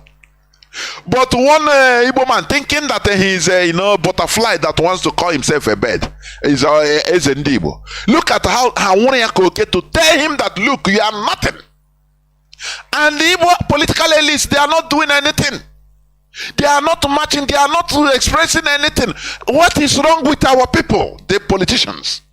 And when many in politics, and you get that money, so that you start behaving the way they want to manipulate you, you continue behaving like that. What is the problem? That is what I want people to call and put their mouth, please. But before that, let me go into just a few minutes break. I think this year's 30th May, IPOB will be having sit at home. This 30th May. But I think the leadership will also come up to talk on it. That is it. So, let me. Okay, yes, there is a memo to that press release. Let me read it before I go into a few minutes break to open the line. IPOB reiterate that Monday sit at home remains cancelled. Okay, listen. We, the global movement and family of the indigenous people of Biafra, IPOB, ably led by the great and indefatigable leader Mazi Nnamdi Kanu, wish to remind the Biafrans in Biafra land, friends of Biafra and lovers of Biafra freedom across the world, that Monday sit at home remains suspended. We are concerned that some in some areas, especially rural areas, our people continue to observe Monday sit at home due to threats from criminal enforcers linking themselves to the IPOB movement. We have said it numerous times that the Monday sit at home is infamous and cannot be allowed to continue. The now suspended Monday sit at home order was an IPOB leadership order that was suspended by the leadership in collaboration with our leader after considering some adverse effects of it on our people and how our enemies can possibly use it. Just as predicted by IPOB leadership, Nigeria security agents, infiltrators and government agents hijacked it and used it to torment our people and to rubbish IPOB's name in Biafra land and in other countries. Mondays in Biafra land has become a day for the agent provocateurs and the Nigeria security agencies to kill and destroy our land just because they want to blackmail IPOB. IPOB leadership is always ahead of our enemies and cancel this tool before our enemies could start using it. We are telling all and sundry that sit at home has been cancelled, that Monday sit at home has been cancelled. Our leader Mazi Kanu has once again ordered from DSS custody that Monday sit at home should cease in every part of Biafra land. IPOB is not and will never be responsible for any outcome arising from this non-existent sit at home, and we shall no longer talk about it. Ndi Igbo are not cowards and therefore should normalize their Mondays like before. Anyone seen enforcing Monday sit at home should be treated as a as a criminal and enemy of our people. Comrade Emma Powerful, Media and Publicity Secretary for IPOB. This is just a press release just right now. So please, you note it. I will go into a few minutes break so that when I come back, I will open the lines so that people will start calling. Please do not go away. I'll be right back. The vindication of Mazi Nnamdi Kanu and the Biafra question by Peter Omonwa, April 4th, 2023. Someone forwarded an audio recording to me a few days ago, which must have been preserved for more than 57 years. It was the voice of Chief Samuel Ladoke Akintola, SLA, the last premier of the Western region and the 13th Ààrẹ Ọ̀nà Kakanfò of Yoruba land. The voice was unmistakable in his distinctive Ògbómọ̀ṣọ́ accent. The summary of what he said, which I have transcribed from Yoruba to English as best as I could, was, quote, "Let us the Yorubas come together. Let the Igbos not disorganize us with this election. We must not allow them to use this election to destroy our land, take over our jobs, disturb our trade. They must not be allowed to obstruct our access into government. People must not see this election as an Akintola or Awolowo issue. Even if you don't like Akintola, inaudible. They are taking your children's food. They are pursuing your wives from their stores. This election is for our salvation. It is an election through which your children will become somebody tomorrow. We are closer to the Northerners. This is not because we plan to sell you as slaves to them. Even they, the Northerners, are not interested in buying slaves. Since people have been saying we want to sell you as slaves to the North, has Lagos not remained at the same location? It has not been moved to Maiduguri, in bracket Maiduguri. Ibadan has not moved to Bauchi. They will be deceiving you that Hausa is not good. Meanwhile, they have been sitting with the Hausa to share the goodness, in bracket Mudumudum, of this land. When you get to one place, you find Idechukwu. When you get to another place, you find Nwachukwu. End of quote. Chief Akintola died in January of 1966, which would mean that electionary campaign following the February 25, 2023 presidential election. A lot of dust has been raised. This audio will have been dug up to fan the ember of hatred against the Igbos as the Lagos gubernatorial election of March 18, 2023 drew near. Such vitriolic utterances and rhetoric were part of the trigger of the genocidal war against the Igbos between 1966 and 1970. Many are unfamiliar with the bestiality which accompanied that episode. That the Igbo race is still here today is by sheer grit. I urge the readers to get a copy of the book, The Biafra Story, by Frederick Forsyth, to get a sense of that part of our history. There appears to be a general sense of satisfaction from most Yoruba about the outcome of the February 25, 2023 presidential election. However, I struggle to reconcile why the Yoruba Christians, who hitherto joined with Christians from other parts of the country to vehemently denounce and oppose a Muslim ticket, seem to have acquiesced. Strangely, it is no longer about who the best person for the job is. The place of religious balance on the ticket has even been ignored. While still basking in the euphoria of Mahmoud's announcement, in what local and international observers have variously described as a shambolic haste of an election, the temporary illusion of a victory possibly obfuscates a realization of the difference between winning the battle but losing the war, and that it may yet be essentially a Pyrrhic victory. Aside the fact that the candidate in question has a tainted background bordering on his ancestry, educational institutions, criminal convictions, and questionable health condition, the process that would have thrown him up has also been tainted, burdened with atrocities of unprecedented monumental proportion. Not only is his personality cloaked in the baggage of character deficit, the process is replete with unimaginable scale of fraud. Imagine the national, regional, and international ignominy which will trade the presentation of such credentials to the world. Given the brazen disregard for the Welcome back. This is Radio Biafra HAUSA-SERVICE coming to you through the auspices of Radio Biafra London. My name remains Mazi Chinedu from Alu province of Biafra land. Today is the 11th day of April 2023. That's Abobochi Orie. Therefore, I welcome each and every one of you onto this program. Remember, our lines are now open, but I want people to call. Please give me your view on this. Why is our politicians still not seeing that Nigeria is unfixable?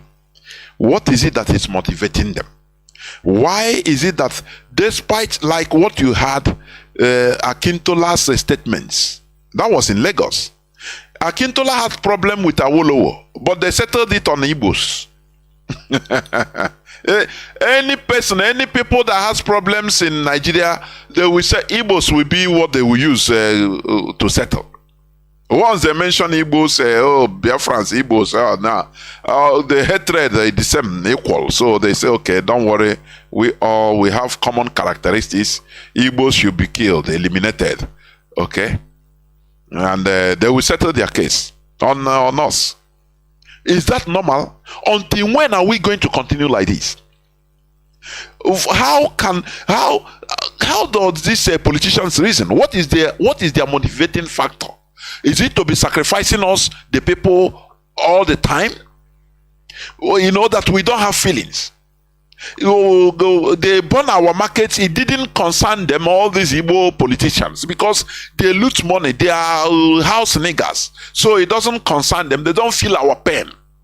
That's why they are calling, oh no, don't worry, we're in Nigeria, we are going to fix Nigeria. How? Please. I want people to put mouth in this. How? What is it that is motivating them? Why are they thinking like this? Didn't they know that we are not accepted? Even owing to what is happening now. They have seen it. But why are they still, why can't they lay open support? Open support. As the lawmaker, the Amazonian politicians did. They lent open support. They said, no, I feel the pains of my people. So I cannot be here in this, being a senator, just living large while my people are being massacred. Igbophobia everywhere. But in our own case, our politicians are there. They are in a different world as long as they are not feeling it. So it doesn't exist. Our own problem, that is not their problem. What is the cause of this? That is what I want people to put mouth, please. Therefore, our lines are open, as I said. You can call now. Our direct line, as usual. I see some people have been calling. Please, you can call back. +1 213 328 6224. I repeat. +1 direct line. +1 213 328 6224. Our WhatsApp and Signal line is +61 405 142 547. I repeat, +61 405 142 547. Caller on, let me see. Caller on WhatsApp. Hold on, let me pick this caller on direct line. No, call on direct line is gone. What is happening? Caller on direct line. Let me pick again. Caller on direct line. I want to start with you. My goodness me. Why is it? Caller on direct line. Can you hear me? No. The call is dropping. Is it because of the volume of calls coming in? Down. Let me go. Let me try again. Caller on direct line. Can you hear me? Caller on direct line. Can you hear me?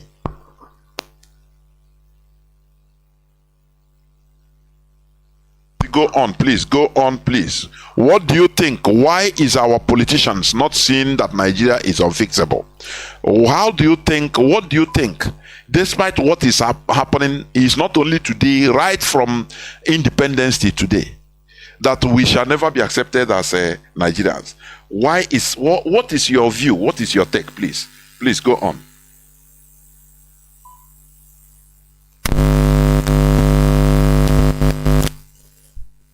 No, the call is gone. Now let me caller on WhatsApp. Welcome to the program. Can you hear me?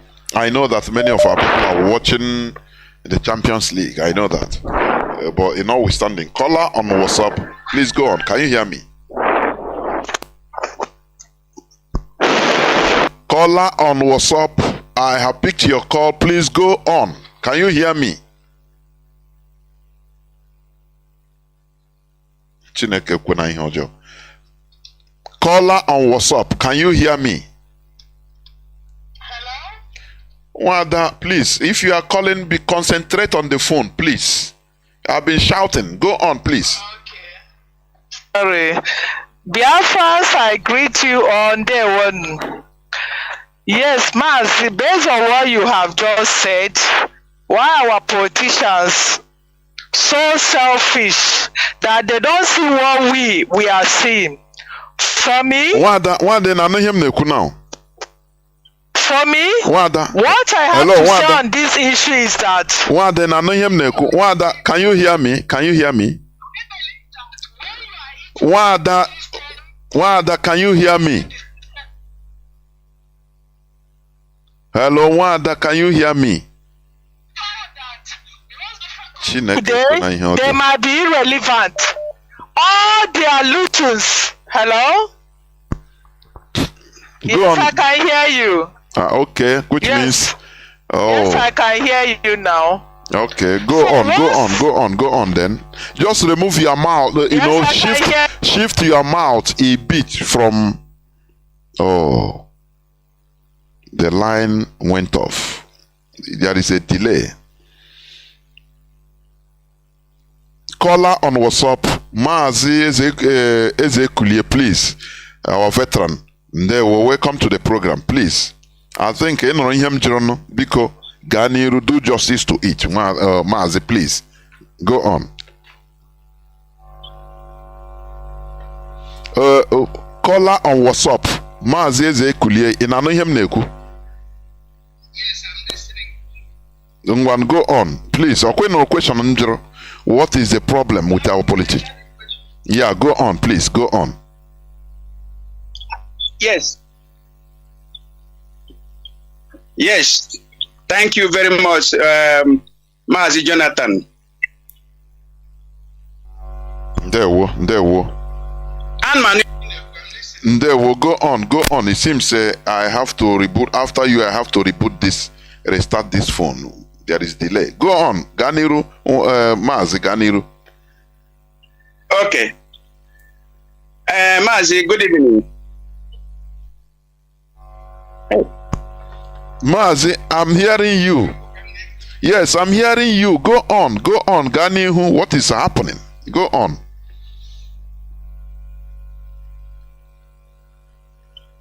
Because on the No, I cannot. Let me restart. Please, let me restart it. I cannot come like this. Maybe it's from here. I don't know. There are delays. I don't know. But if I restart it, I know it will be okay. Caller on direct line. Can you hear me? Caller on direct line. Can you hear me? Please go on.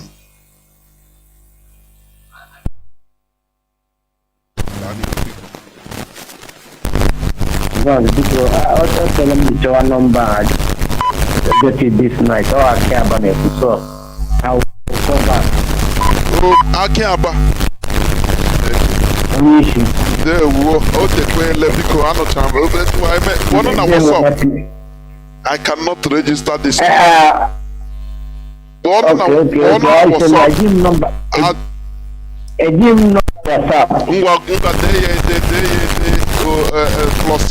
Okay.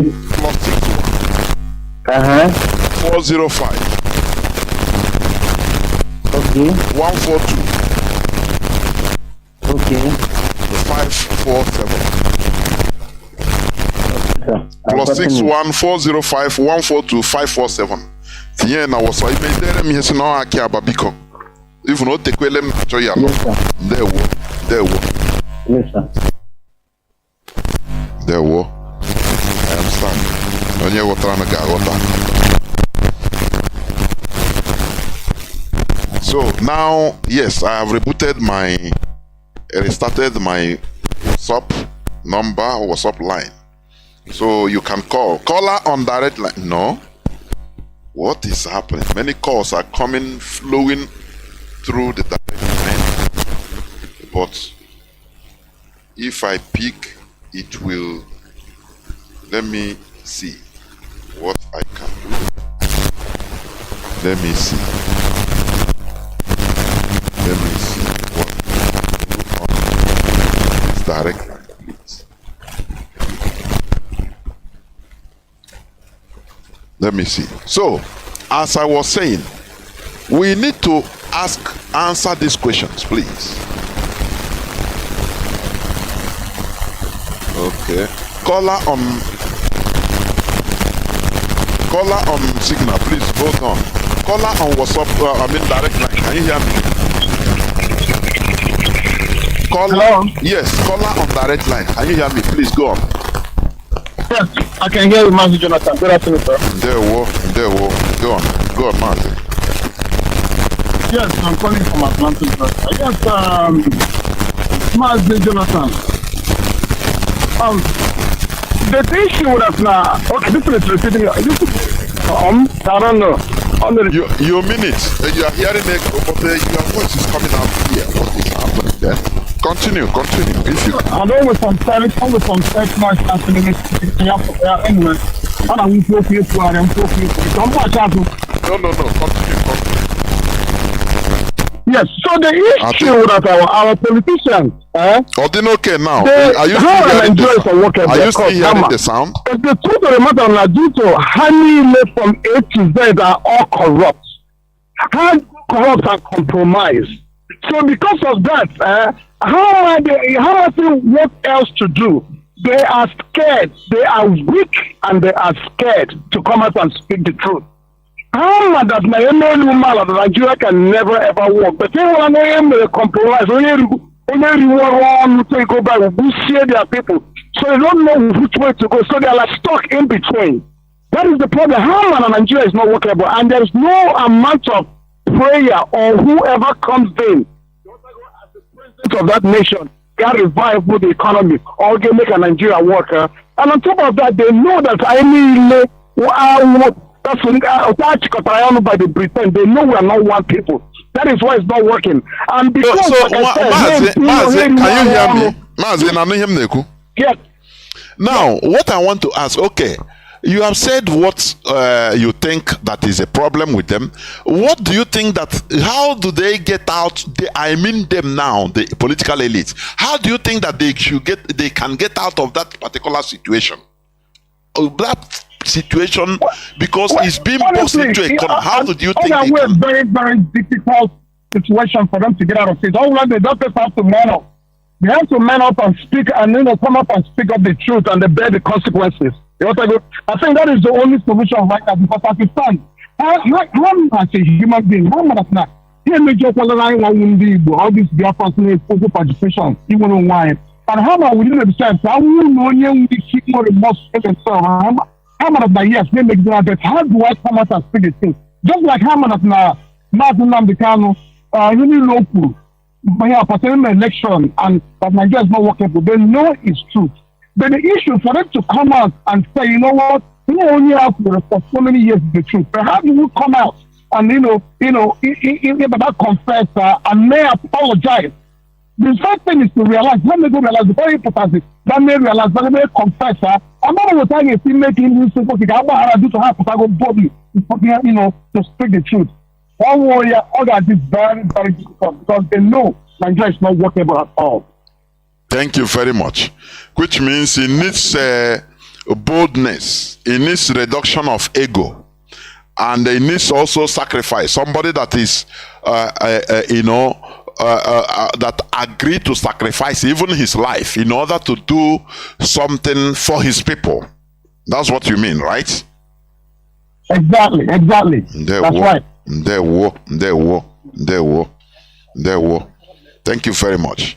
We must continue and we encourage them. All right. We have to continue encouraging them that he that is down needs no fall. After all, every one of us will die. They will die. Akwa Biasika have died long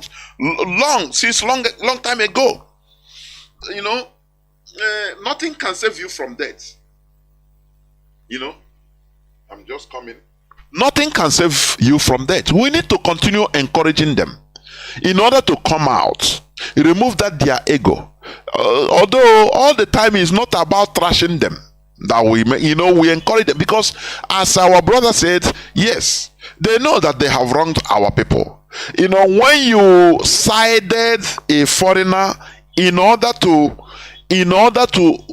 betray or work against your people, and after you find out that even you that worked against sided that foreigner, you are not safe, so you become afraid, both afraid of your people and afraid of your manipulator.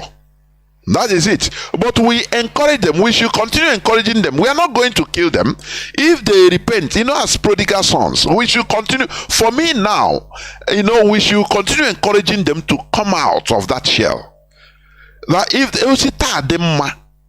if they come out, we will accept them and work with them and protect them. That fear of death or fear of once the people are behind you, I'm telling you, you become a rock. Caller on signal. You have been there for going to 6 minutes. Welcome to the program. Caller on signal. Can you hear me? Caller on signal. Ndewo Mazi. Ndewo. I'm calling from Nigeria here. Ndewo. All the cabin no noise the beach. Okay, go on. All the man. Go on. Me that is funny. Okay, Udodi. On Lagos, okay, no. Yes. Okay. Go to situation she no there.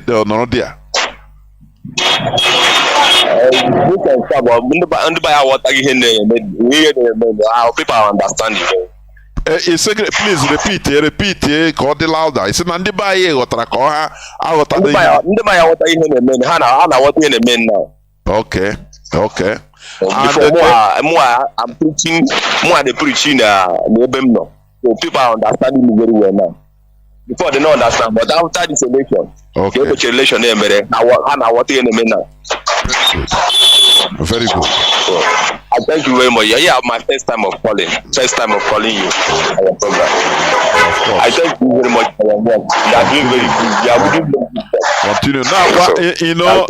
Mazi, if you are preaching now, go ahead now download IPOB Community Radio. Because yes. Now many of them have done yes. Please.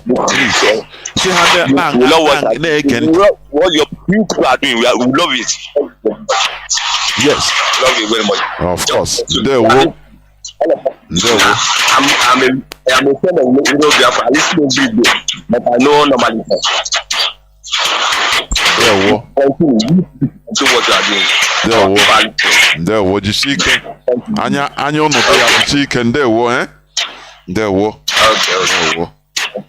Yeah, we must continue. I have a call. Mazi Ugo, can you hear me? Mazi Ugo. Yes, Mazi, can you hear me as well? The whole world is hearing you, not only me. Thank you very much, my big brother Mazi Jonathan Onyogadrim. I salute you. This is your brother and your son Ugo calling from UK. And Onyendu Asemendebo guide and protect you, the HODOS, DOS, all the principal officers, IPOB all over the whole world. I salute you. Asemoke guide and protect each of us that is fighting to make sure that we restore Biafra. I just want to use this opportunity to salute that my brother that just dropped now. Thank you for your good job. But as soon as you are preaching to our people, remind them there is the people that the Nigerian government pay. They are called infiltrators, autopilot.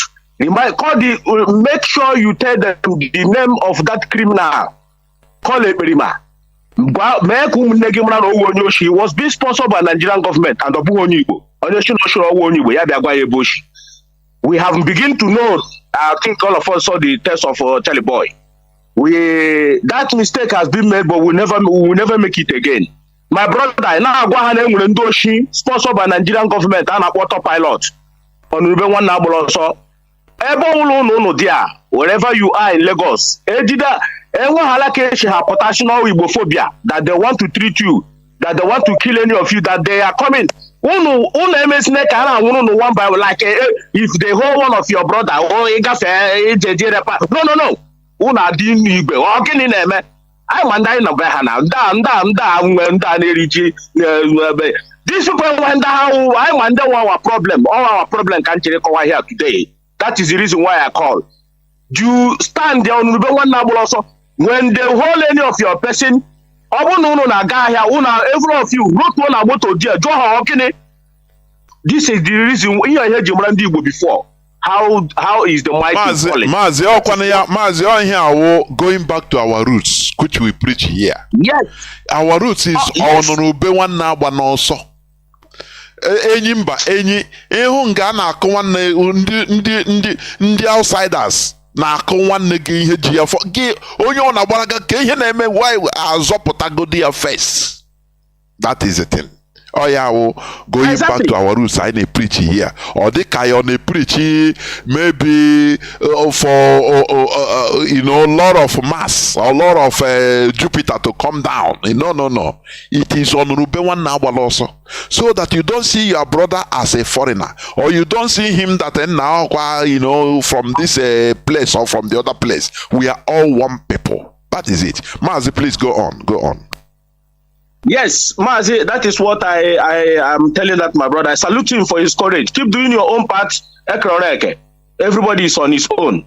Mazi Nnamdi Kanu is there. Do you know how many billions they have promised him? He said no. Now, Mazi, coming to the question. What do you think is the problem with these politicians? That is where I'm going. Yes, please go. Yes, Mazi, that is where I'm also going. there, please. Yes, let me tell you where the let me tell our people the reason why you see what is happening with these politicians is that the cause is Britain. The Britain is the problem. Now, I send you a tape, Mazi. Whenever you finish, go back to the tape and listen. Britain ignite this Igbo coup, what they call Igbo coup. Thank God that Mazi Nnamdi Kanu came out and that POB. Now, even Obasanjo have come out and said that it's not Igbo coup. I took on about before. When IPOB is not here, they said it's Igbo coup. Now, they know that for Britain to withhold the oil in our land, they have to put that war. Those young soldiers that they train, they instigated that war, and people fall into it. That is why you see the massacre. And from that war, BBC target Igbo coup. They now start, after the war, they now start, punishing our people. You see, these people they are picking. None of these politicians we put in our Biafra land. No, we don't vote them. They now started telling them that you must do what we tell you. It doesn't matter whatever it is. You must do what we tell you. And that thing is Britain that told them. Whatever you are giving to them, you must tell them that they must bow and you must do what we told you. These people in our land, they know exactly what we are passing through. They knew quite very well. Why do you think that Fulani kill people in Hamufu? This Mamanuku said that he cannot do anything.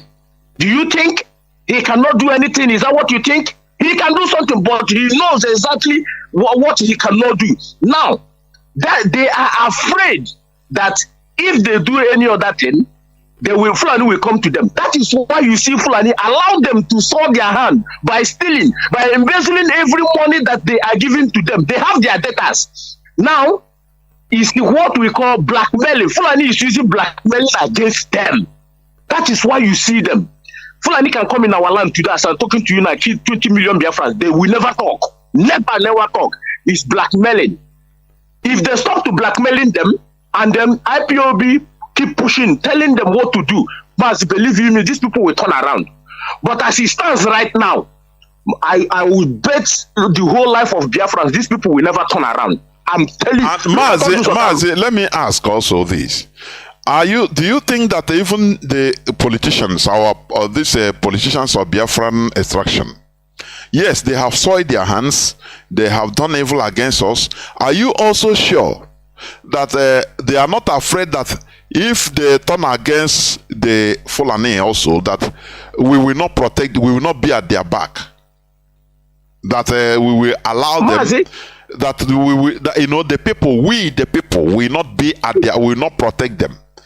That they are at the mercy of the Fulani. Is also a part of their. Is it also maybe not a part of their fear? Exactly. That is what I'm trying to explain here. Mazi, can't you see Aberibe when Aberibe was speaking? Don't you see that the IPOB was standing behind him? Don't you see? That is why I tell my people, stop castigating your own people. You know the people to castigate. Fulanis are taking, they are even, they are listening to this radio more than us. They are taking from what we speak to harm our own people. You see, all these politicians is what we call black. They are blackmailing them. All these politicians in Biafra land, they are hearing, they know that they are blackmailing them. The same way you see everybody is blackmailing DOS. If DOS was not strong enough, they will fall apart.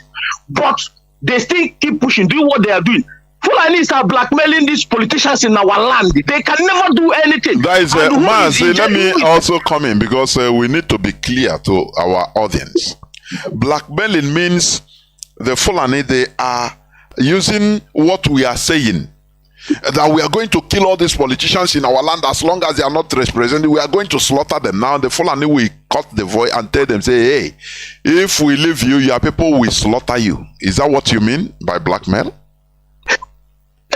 Exactly. You see, it's two types of blackmail. One is, let me explain it very well, where our people understand. It's two types of blackmail. I said after the war, they use the weapon of no victor, no vanquish to hold our people. There is victor, there is vanquish in that genocide. Now, they now start picking the people, blackmailing them by, if you don't do what we will ask you to do, we will put you in power, but you must do what we ask you to do. If we ask you to go and kill your people, you have to do it. It's a heavy blackmailing. That is why you see them. They can embezzle the money that meant for infrastructures. Fulani will never come after them. When they will come after them is when they, try to rear their head up or trying to, go against them a little bit. They will blackmail them by EFCC or whatever, ICPC or whatever. It's a heavy blackmail. And who teach them that blackmail to subdue us? It's Britain. Tell me, okay, look at Abaribe. Why is Abaribe not speaking? Abaribe is speaking. And that POB back him. Why have you ever seen them challenge Abaribe? The answer is no. If these people we are speaking the way we are speaking, the way Mazi we are speaking, believe me, by now, the Tinubu boys will never go in where our people have market and burn it down. These people will speak. They will speak with one voice. Imagine the whole governors we are speaking say enough is enough. Do you think these people will go and be killing our people anyhow? But they are under spell and blackmailing, heavy blackmailing. They will never. These people, the only thing that we do, the only way they will come out is until we carry heavy revelation against them. And also, that is what I would bet the whole Biafra land. These people will never change. Are you not there seeing Ojus Okalu telling you that if they didn't give him the Senate president, Igbo should hold Peter to be responsible? Were you not hearing Ojus Okalu saying it? It's not now. You see that type of mentality. Now, which means it's what is he Mazi? Let us come to reality. Primarily, is Ojus Okalu a baby? Why now should he channel his anger to his brother? That is one thing. Why should he channel the anger? His brother, as a Nigerian, let me under Nigeria, they are Nigerians, okay. His brother contested as a Nigerian. Now, he came around. Just okay, don't want let nobody contest so that only him, so that at the third position he will now become third.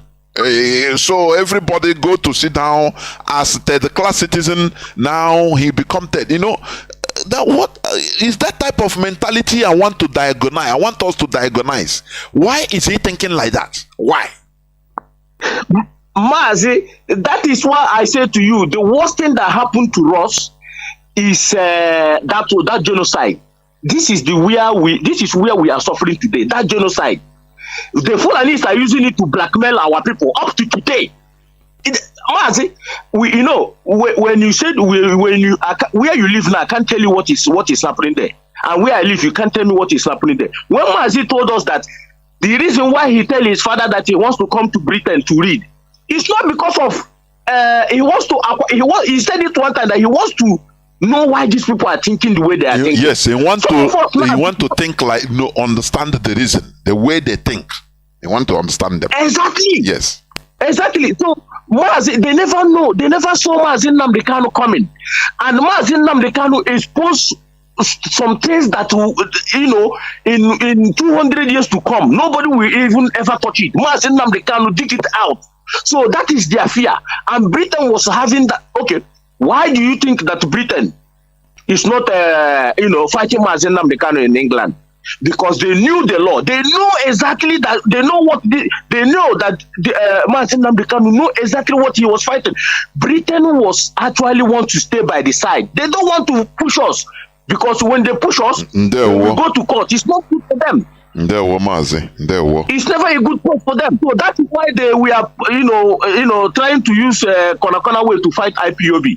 But yes. Mazi, let me tell you why these politicians are. Please round up.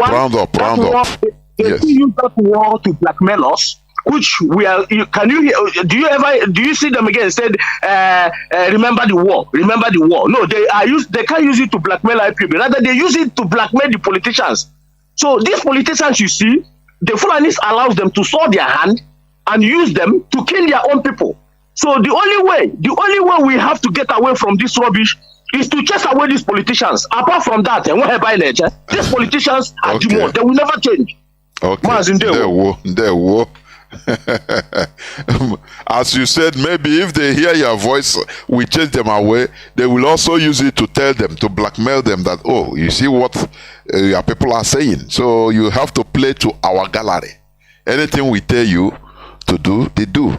So I don't know. For me, we have to play the devil's advocate. Maybe we change our tactics. Maybe it's a suggestion anyway. Maybe we start. I now go to these politicians and I say, look, no sita demma. I don't know with us. We are the people. You are very few.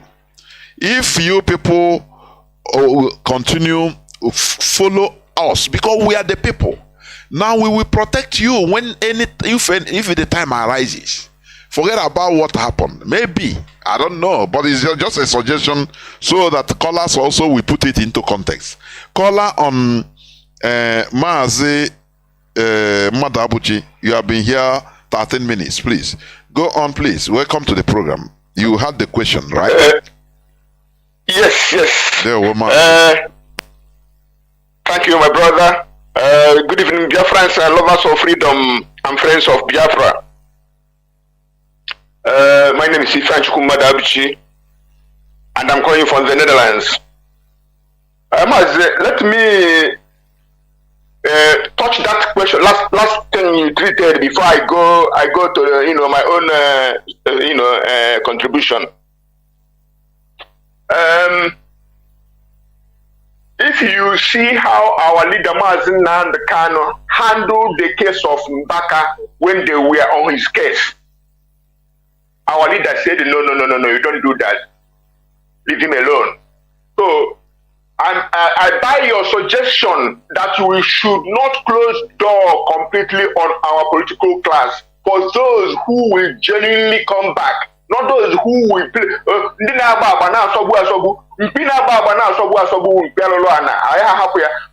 If you come and say, oh, I've seen that you are doing well, you are right, I have been wrong, we will say, okay, we welcome back to your we get your back. You are one of us. We get your back. We get your, yes, my brother. Yes. We cannot close door and say, you are Fulani, you are Hausa. But if you continue to sell our interest and sell our people and you keep mute when they kill us and your only interest is pushing one post to order, one ministerial post to order, governor, senator, then we know you're not for us. So there is always, what you said last is correct. oh sister Demma, we will welcome them back because they know that we have been right. Nnamdi Kanu, our leader, has been right. IPOB has been right. It is good when the wind comes so that people will know that the Reverend Father wears the trousers, not only Sultan. You know what I mean? So, they should know now. Coming to what you asked, why our political class behaving the way they are behaving? You see, they are some of them are veritable vigilance extraordinaire. They are so selfish. They are being used as willing tools or useful idiots. They are being stooge for the caliphate, and for what reason? Only for their interest. Somebody like Ojozo Carlo, somebody like Dave Umahi, Hope Uzodimma, Ken Nnamdi. These people, they are only whatever the Fulani APC have done the last 8 years. They don't want to know what they are angling now. Ken Nnamdi said it to our people, please let's support Chinedu to move forward. Move forward to where? Who told you we are moving forward in Nigeria? We are seeking for Biafra, for God's sake. So these are the people who are selling our interest. You see, they want to perpetuate APC just for their selfish and stomach infrastructure interest. Before IPOB came, what this type of people do is anybody that raises their head, they will snuff that person. They will nip him from the board. They will eliminate that person. They will kill that person. And that is what they wanted to do to our leader, Mazi Nnamdi Kanu. After the first meeting they had with him in Enugu, they know his stance. He gave them a list of what they should do so that we will start dialogue with Nigeria. They say you have to take out this man. And they invited the Nigerian army and acquiesced to the plan of Fulani to eliminate our leader in order to end the IPOB. But as God would have it, their plan didn't work. This thing is what they know. And our elders in our midst down there know that's what they do. They are used to killing anybody who says that what is happening to our people is not good. So the issue here is that there is also cases of sheer fear. Since these primitive accumulators imposed on Nigerians maintain power by brute force, brigandage, roguery and thuggery, murder and intimidation. So many people, don't want to rock the boat. They want to play safe. But whilst they are playing safe, other tribes, other peoples, the caliphate will be taking us for granted. Even the Yoruba, we thought that, some Yorubas, let's put it right, we thought we can deal with, are now taking us for granted because Omuloko. It's no more a question of national interest. It's no Emiloko. It's my turn. Ojisakar is his turn. Tifunubu, it is his turn. So that is what is happening.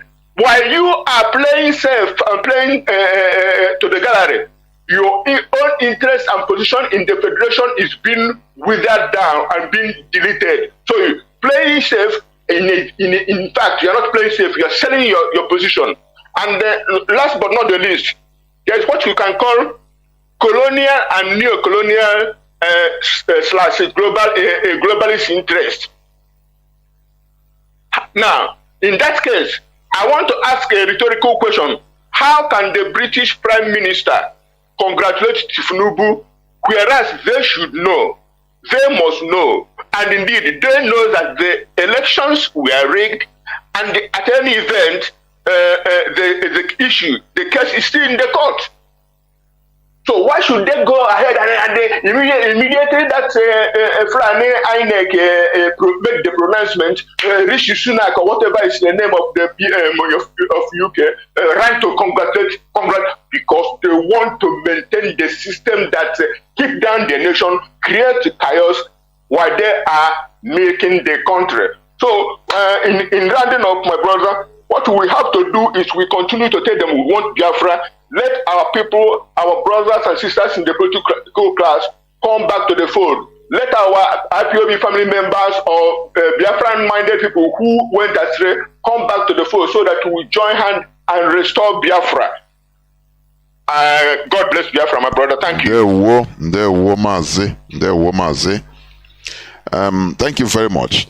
You know, when you look at the Nigerian setting, there is this general. It seems that there is a general consensus by the center, by the Nigeria Caliphate.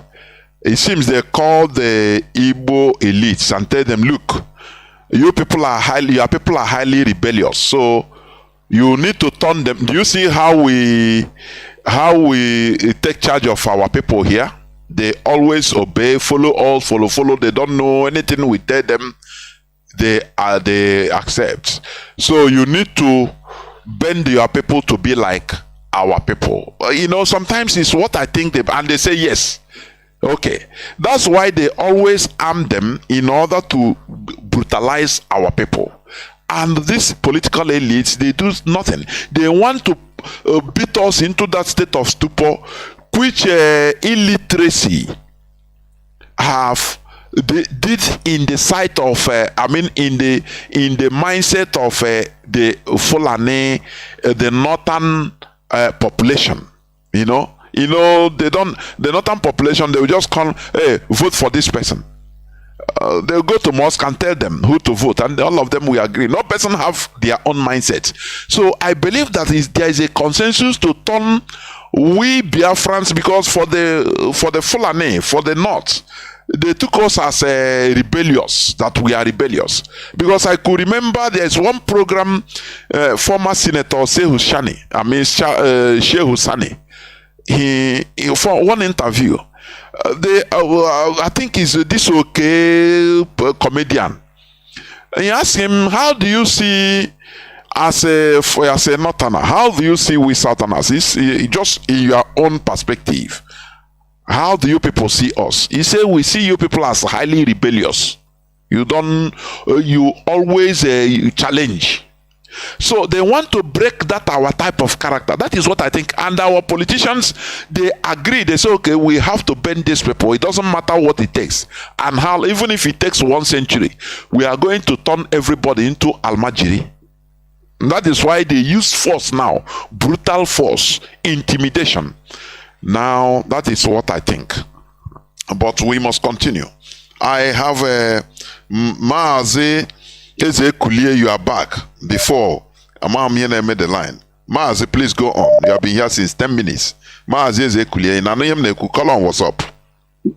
Yes, I'm listening to now, you, Mazi. Your voice is crystal clear. And there we go. Thank you. God bless you abundantly. And bless all the lovers of freedom. Bless our great leader, Mazi Nnamdi Kanu, for setting up this radio. The best thing he has done so far is to make the Biafrans to have a voice. At least today, I can be speaking on this platform, Radio Biafra.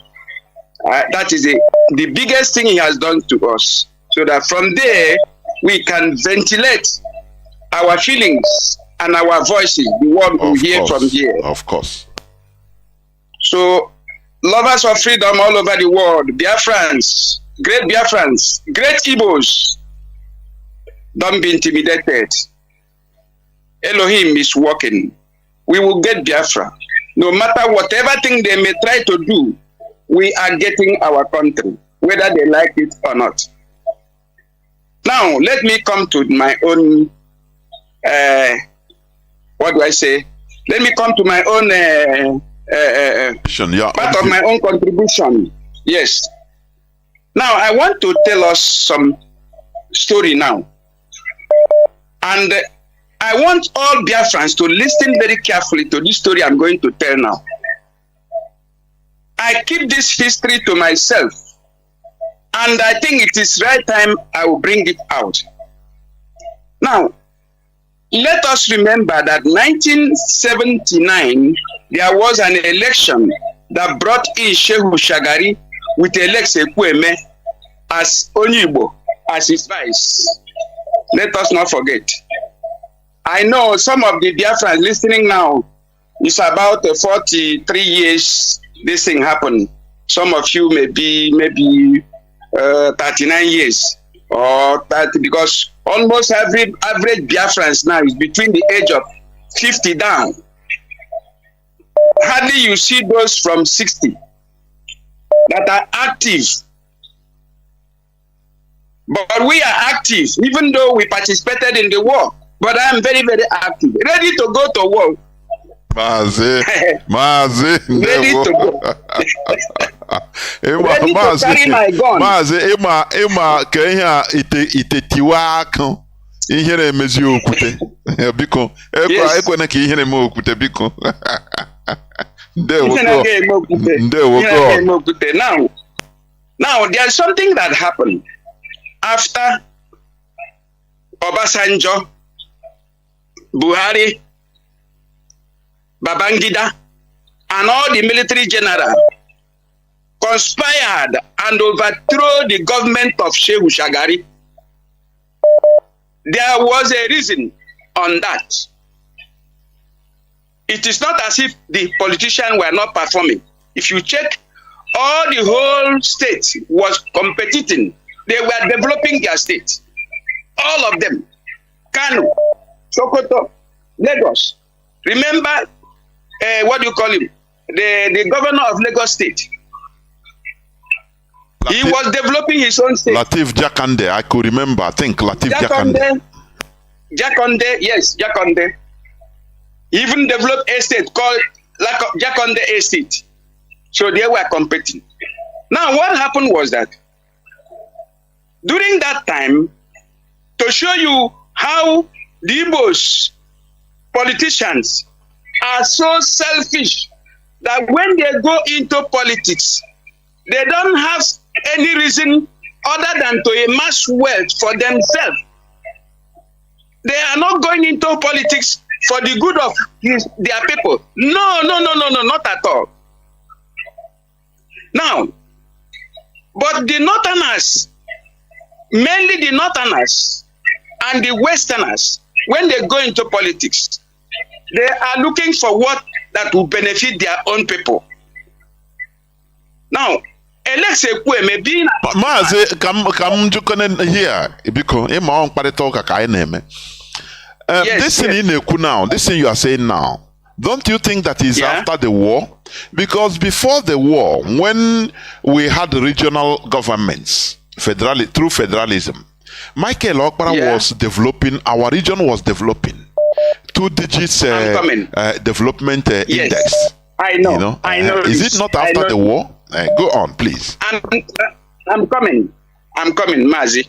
I know what trespass within the 1960 to 1967 and 1966 January 15 coup, because the politicians then, regional government was developing. They were like a country on their own, because remember that each of the region has embassy in all over the world. Remember very well, they have embassies all over.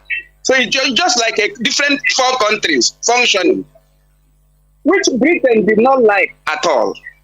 And that was the reason why they caused that war, caused that coup, fight that war, sponsor that war, instigated that war, and made sure that they subdued the Igbos. Now, that apart. But I want to bring in, because if you remember, the reason why Gowon was overthrown was because he doesn't want to hand over to civilian. He keeps postponing it.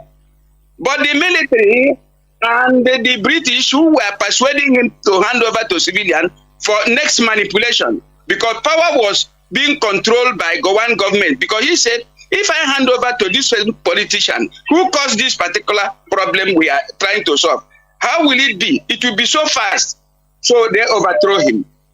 Let me forget that area. I want to deal on the area of Ekweme, exactly Ekweme. What Ekweme did. Ekweme entered into politics, not having his people at heart. He was vice president. But do you know that it was Shehu Shagari that called Ekweme and told him, do you know why your people are running out from your place, coming to Lagos, and coming there to begin to develop? It is because there is no seaport in your own area. He now asks a question. I will tell you the person that told me this thing. You'll be surprised. I keep history. I don't forget history. History is my food. I eat it like food. Every day I'm in YouTube. I search for every information. Now, he asked a question, why don't we build exactly Tinkan Island Port in Onitsha? So we can reach River Niger from the ocean to Lokoja. And big ship will be passing there, dropping at Onitsha, and it will drop at Lokoja, so that it will be very close to us equally. Alex Ekweme saw it as a very important project to do. He said, okay, you go to Tinkan Island Port, because that is the biggest port we used to have. Then you go there, you look at it very well, you come to Onitsha, tell me how much it will take you. I will sponsor it. You build exactly Tinkan Island Port at Onitsha, so that your people will stop going to Lagos to go and live.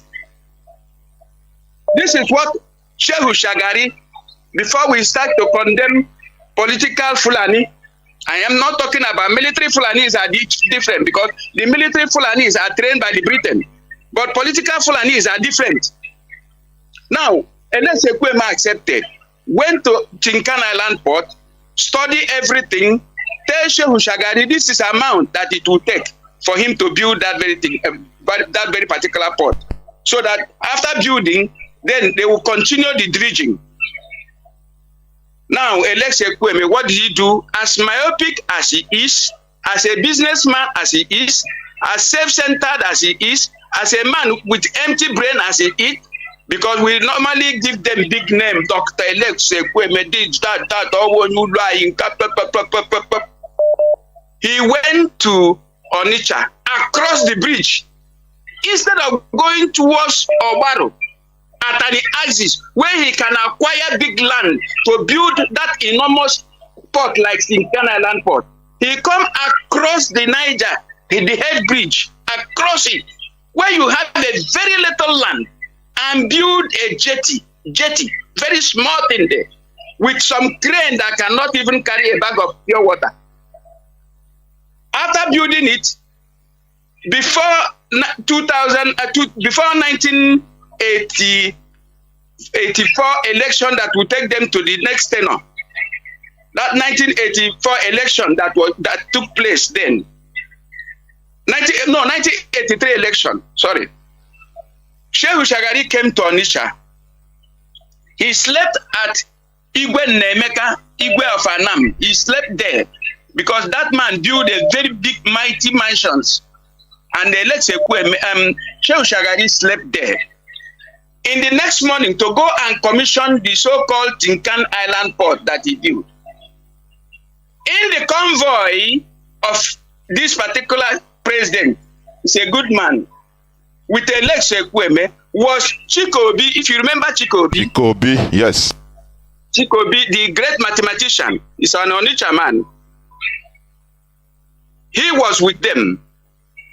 Along the line, when they get to Head Bridge, Shehu Shagari was looking at a massive Tinkan Island port type that the Alex Ekweme had built with the money he gave to him.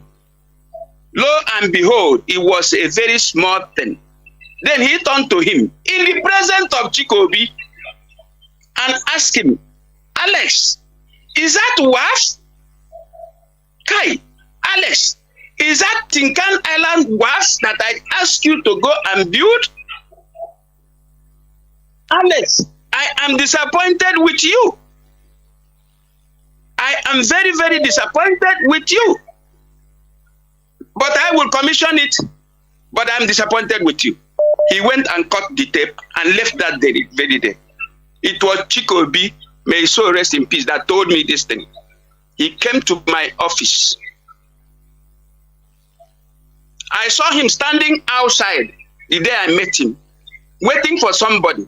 I look at him, I don't know him before. I said, this man must be a great man. Why is he standing in the front of my office like that? Let me call this man in. I asked this man, Oga, please, why don't you come inside my office and stay and wait for the person? At least you can be waiting and watching outside. I don't like the way you're standing outside. He laughed. He said, young man, you want me to come to your office? I said, come to my office and sit down here. He came in and sit down. And then we were discussing. Because I like to meet, once I saw somebody that matters, I like to befriend that person. I begin to talk with him. He said, we began to go into politics. Immediately, he opened up and told me exactly the problem of an Igbo man. He was the one that told me this story. Alex Ekweme now use this money to go and build mod hotel all over the federation. Mod hotel. That is Igbo man for you, going into politics. After I finish this story, I will not say much. Chikobi, may his soul rest in peace. He told me, he gave me his complimentary. So, which means he also was annoyed at that, right? That's why he was complaining. He was mad. He told me that Igbo people are self-centered. They don't know why they go into politics. He even mentioned Nnamdi that Nnamdi Azikiwe went into politics, was building 6 flats all over the country. Mazi, let me come now. Do you know that this story you told now, it might be part of the reason why Ekweme was imprisoned and Shehu Shagari was on house arrest, and we are complaining. Do you know that? Because they saw the amount of money being looted just for something, and we complain. That is exactly. You know, as I'm talking to you, I have so many informations. So when people talk and yap, I look at them, I laugh. I have information because I met people. I was there. I was during the election of 1963. The problem of Azikiwe by removing Eyoita created problem in Calabar. I was born in Calabar. By 1963 election, the song in Calabar then was Amayom Disen Sunda Yobo Okikok Paibok. Amayom Disen Sunda Yobo Okikok Pai. Oh, Amayom Disen Sunda Yobo Okikok. That was the electionary song. 1963 election. Why? What are they singing?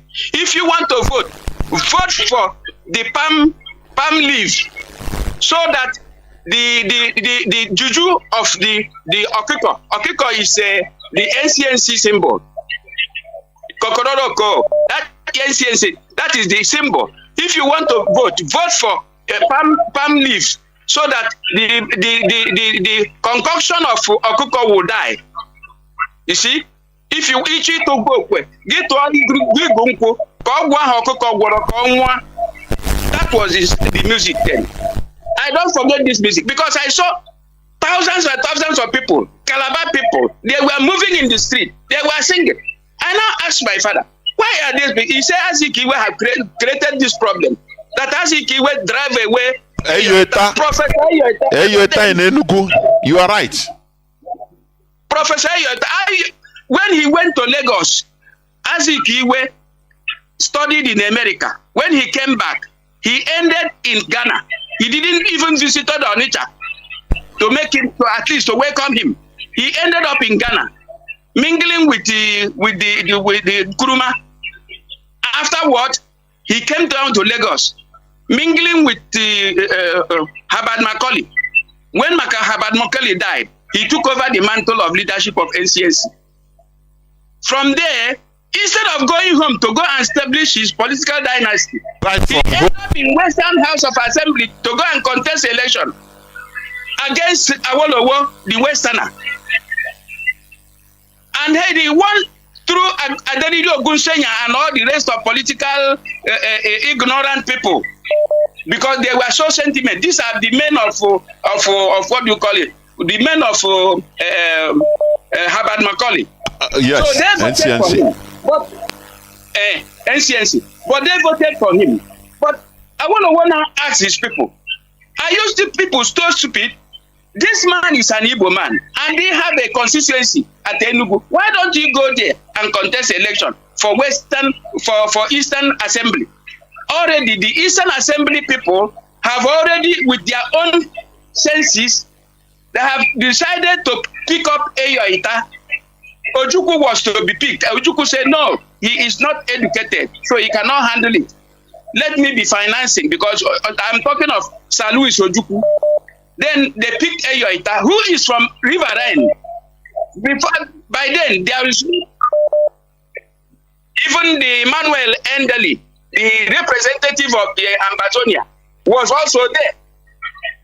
They picked Eyoita, who is from a Efik man. But when Zeke now, when they cross-started Zeke now have no any political platform any longer. They asked him to go home. When he came home to East, the first time of coming there, Moku Gokoye and all the, what you call them, all the whole political, within that, he then me axis. All of them, they gather, oh, Nyankai, Kai create a chance, go, oh, Nyankai. Achupo onye no there before. They removed the man who was there before. That was the greatest straw that broke the camel back. And this is the reason why the Emmanuel Endley now called his own people and said, because that thing created a serious problem. Sorry, Mazi, so that people, our listeners will understand, Emmanuel Endley was the representative of Amazonia as of that time, isn't it? Emmanuel Endley. Yes, the name is Emmanuel Endley. I told you, I was there. My voice may be sounding very sharp. I also look sharp. You may not even believe my age. You can't even believe it. Nothing will make you to believe it. I was there. I don't forget anything. So Emmanuel Endley now become afraid and say, if these people can treat these people like this, maybe we may be in problem. That is what pushed them to go and begin to have a referendum, which now to join Cameroon. To join Cameroon.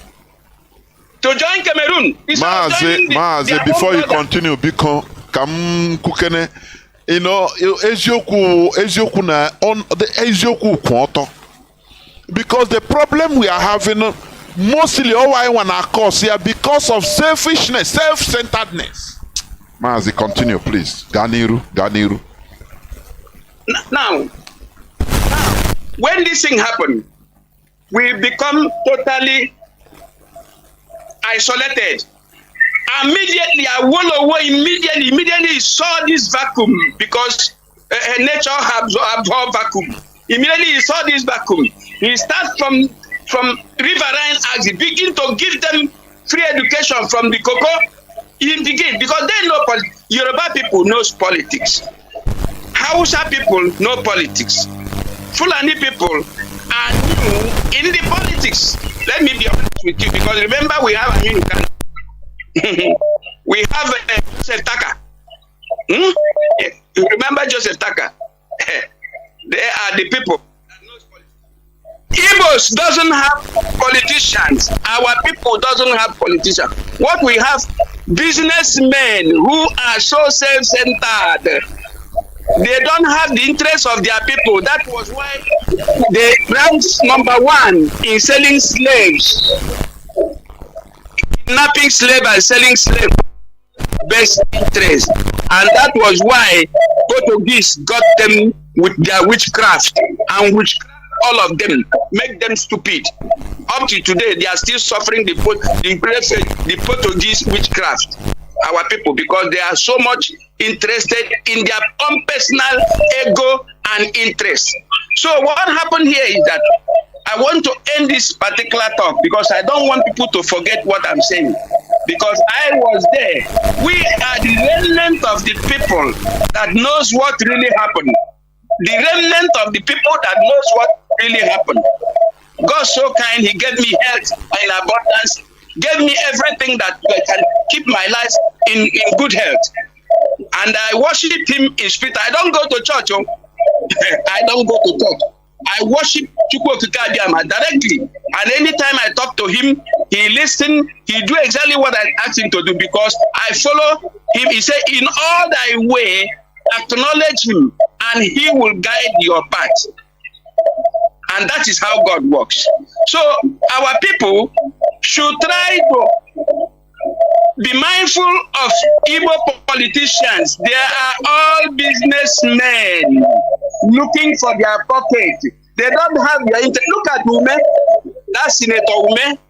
He was in Apuga. He jumped from Apuga and joined LP. Now he has won to become senator. This is the man that told us, Nnamdi Kanu, the idiot now will be going to Abuja. He is not going to Abuja for anything.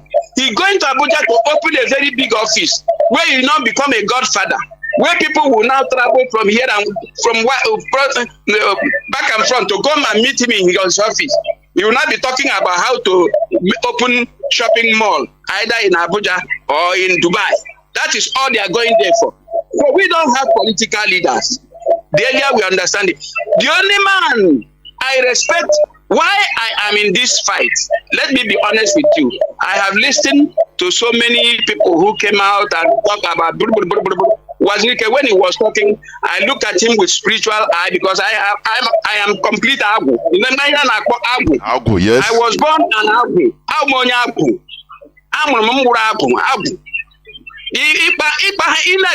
Somewhere, and my baby getting and when this secret on him anywhere and an interest, I will come there and listen to what you are talking. For me, and when you are not secret in Ghana, anything you see in a web machine, I will come there and listen to what you are talking. Agu. Always put on Mwafibo, Mwafo, you won't go cheer. I ain't not going to move with NATO. You got to go. So, what happens is that our politicians are political belly, political infrastructure. That is their stomach infrastructure. That is what they are going to. Look at this man with open small teeth called Peter Obi. He is going there for his own personal interest. Do you know how much people donated for this election? He opened a fundraising and he did not spend one of his cover. What is holding him now is that the people that donated this money are the people that are holding him up.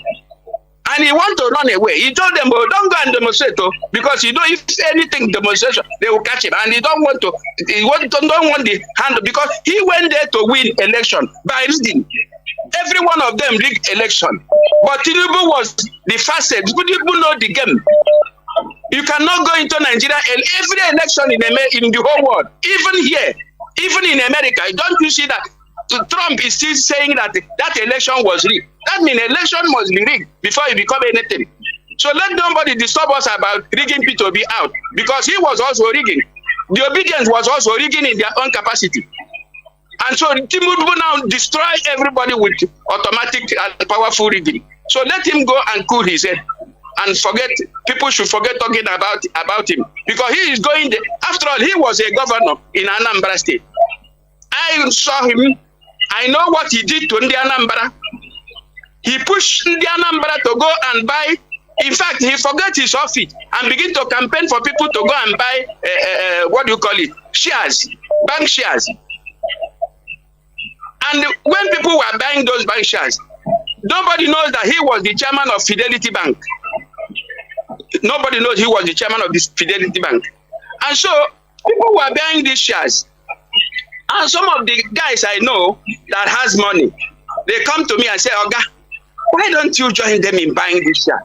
Look at the big machines you have here. You can sell one of them and then use it to go and buy. I tell them, look, you see that man? I know him very well. All of you will lose your money at the end of this particular journey you have been back. He said, what? I said, have you buying what? He said, he buy 25 million naira worth of share. I said, you have lost that money. At the end of it, or what happened, when shares get up to 31 naira ordinary shares, they conspire among themselves and remove all their dividends, collected all their dividends, bank share collapsed. All of them lost their money. It affected 95% of Igbo businessmen. So this is how they roll. Our politicians are not representing us. They are representing themselves and representing their little village. Look at what you call this man, the man that runs away. The same day he handed over to what you call Obiano, this man? Obiano. The same day he was running to his hometown called Houston. That same day, he was caught at the airport. Of course, you know what EFCC will do to him. He will give them their own share. Where they go? Where is our own share? He just give them their own share, and they leave him to go. So these people are they are nothing. Forget about businessmen. Businessmen. They are businessmen. Thank God for Nnamdi Kanu.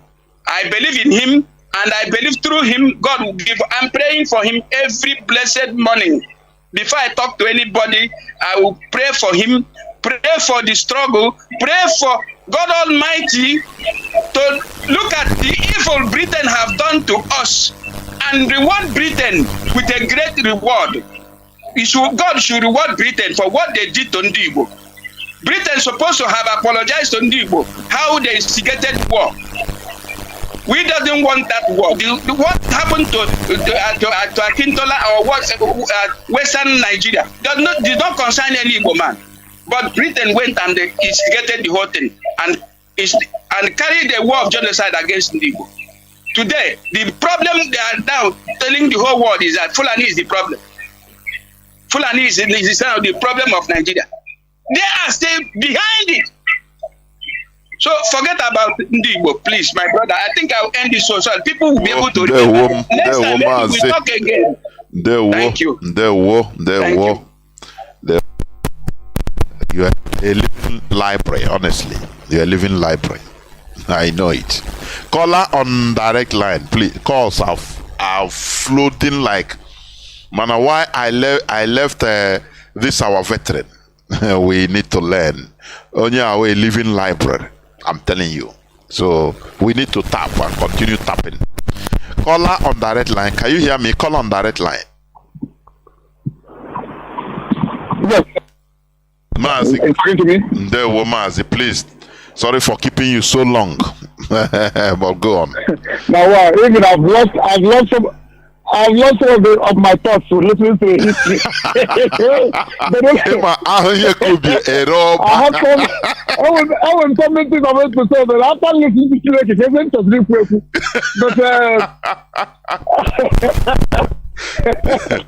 But anyway, Jonathan, the thing that you may with us now, when it comes to our politicians, our politicians, these people were a very stone cold heart. And like you said, only you could previously, it's that now, yes, but one thing you should understand, why will IPO this? All that is but for how are themselves, all the very difficult, because you know why? Only one of the, when they came with this guy, what's his name? The governor of Ebonyi State. Dave Umahi. Dave Umahi, that was one of his listeners who said that now, even in his dream, that with all his heart. So you can imagine to somebody with that kind of mind, and the game that feeling I just feel that the best night game these governors will not because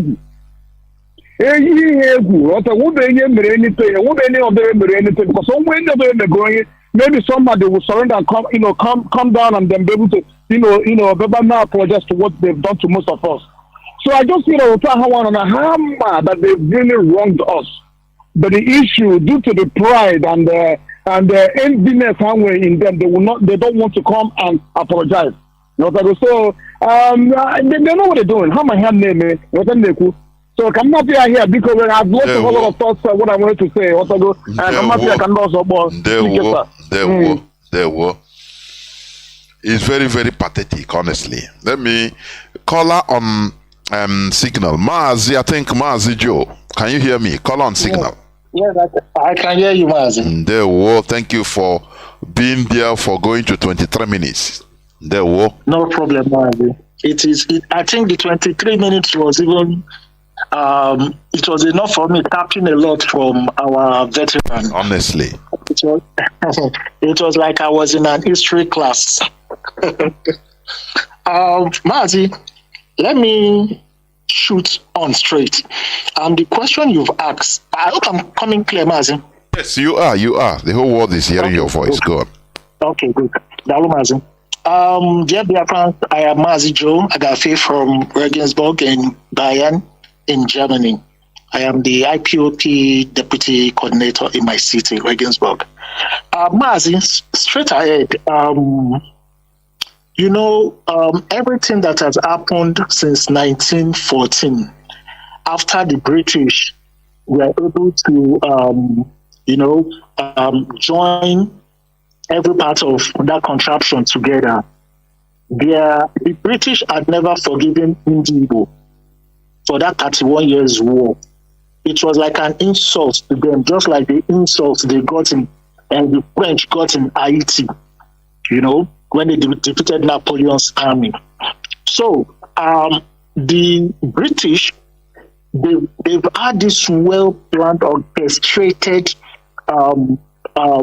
evil plans against Igbo. How did they start? Before 1960, it was repealed. They engineered it.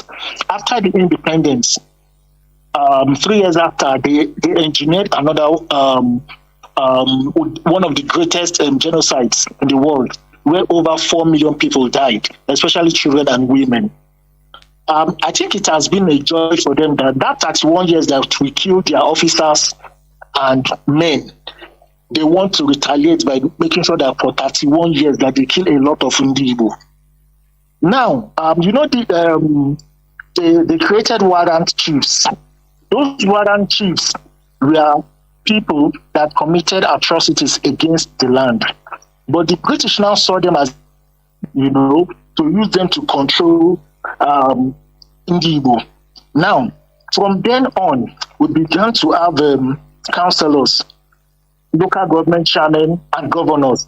Imagine, Mazi, that a local government chairman will give an Igwe or will be the staff of office. It is a very big shame that such a thing is happening in Igbo land. Now, moving forward, the indirect rule that was being, forced down on Igbo did not work for the British. But what did they do? They had to put their own people, Igbo people, that will answer to their, to their bids. Now, they started using these people, allow them to keep money, but they use them as stooges against us, just like they allowed them, Azikwe, to steal some money through corruption. And they used it against him, and he couldn't say anything. Now, Azikwe also misfired in his political gimmicks, Coming back from America, when he ought to have gone to the East, from Ghana, he went to Lagos to go and contest in the West against Awolowo. Definitely, the Yoruba people should not allow that to happen. How can a stranger come and rule over us? So, in all his political gimmicks, he shot himself in the leg. And all those bullets that he shot himself with touched some other Biafrans in Igbo also. And when the worst is that when they cannot allow him in Lagos, he now run back. Remember that they have a home. He run back to Enugu. Yes. And remove the status quo. That is the cause, the start of this I am Niger Delta, I'm not Igbo. This is the start. Our people, we should understand the history. Sometimes when you look at things, you don't blame, these people, they don't want to be.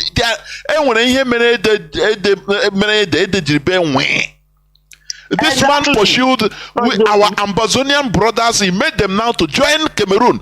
It's a very big thing.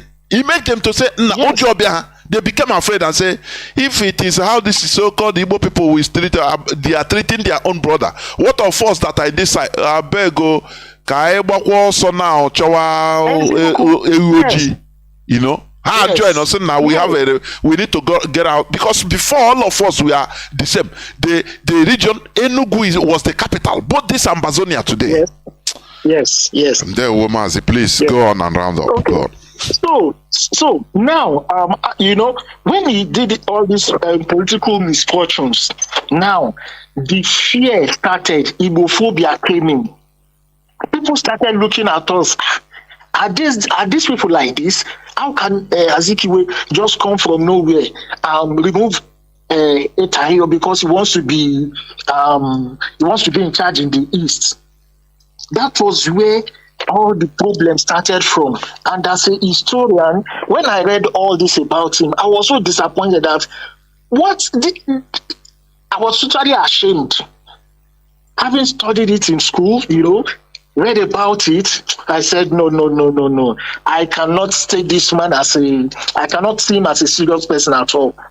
So now, Mazi, when he took Mazi Itayo away from the Eastern government of Nigeria, from there, he brought himself, politically, he shot himself in the leg, even becoming a Nigerianist, Pan-Africanist. When you at your home is not yet one. You are promoting Nigeria. You are promoting Pan-Africanism. When Igbos are in this area, Igbos, they didn't even know where they stand, but he was promoting it. But he never knew that what he was doing was even about setting Igbo up. And all this led to that civil war, to that genocide. What did he contribute during the war? He was jealous of our eternal leader. He was jealous of everything that he was able to achieve. Automatically, he became anti-Biafran. So, Mazi, everything that Azikiwe did as a politician, that is what these present politicians in Igbo land are doing. They learned it from him. And all of them are willing tools. All of them will be in power. Fulanis will encourage them. Chop money, eat money, everything. But at the end, they are waiting for them. Look at the way Obiano disappeared. Obiano disappearing back to America was all arranged. It was arranged. Do your time. Immediately come to Lagos, settle loss, then fly. We only heard when they arrested him, but we didn't hear when he flew away. There were Mazi. Okay, Mazi. What's up? You are the last caller. Please make it quick, brief as possible. Caller on WhatsApp, please. You are the last caller. Mazi. Sorry, caller. Mazi Kal. Oh, I'm very sorry. You have been here since 42 minutes. I don't even mean you. I forgot that you are here. Mazi, go on. No, sorry, the other caller on WhatsApp. Hold on, I will come to you. Mazi Kal, go on, please. Okay, thank you so 43 much. 43 minutes. My goodness me. Go on, please. It is what it Mazi Jonathan, because I want to suggest, if it's possible, when you host him, he should be by your side. I know now. To speak Trust me now.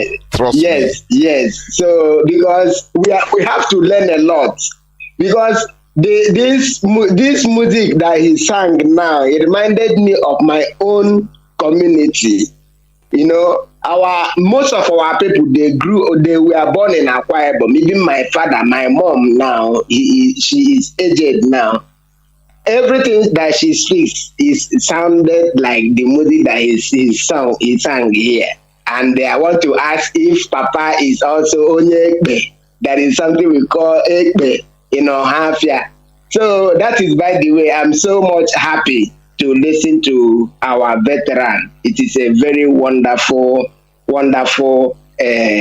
submission, I must say. And we must host him and put it in our archives, because we have to learn. It is not easy to see veterans like this, to learn from them. So that is it. Now, Mazi Jonathan, coming to your question from the commencement of this program, my own submission is this: our problem is selfishness, greed, and the okpa. These three things, I don't know what is okpa in English. Gluttony. Okay. Gluttony. Okpa, selfishness, greed, and okpa. This is our main problem, and you can link these three things to the brain of the black man, like our leader has always said, because This is what these Europeans and the colonialists exploit in the black people.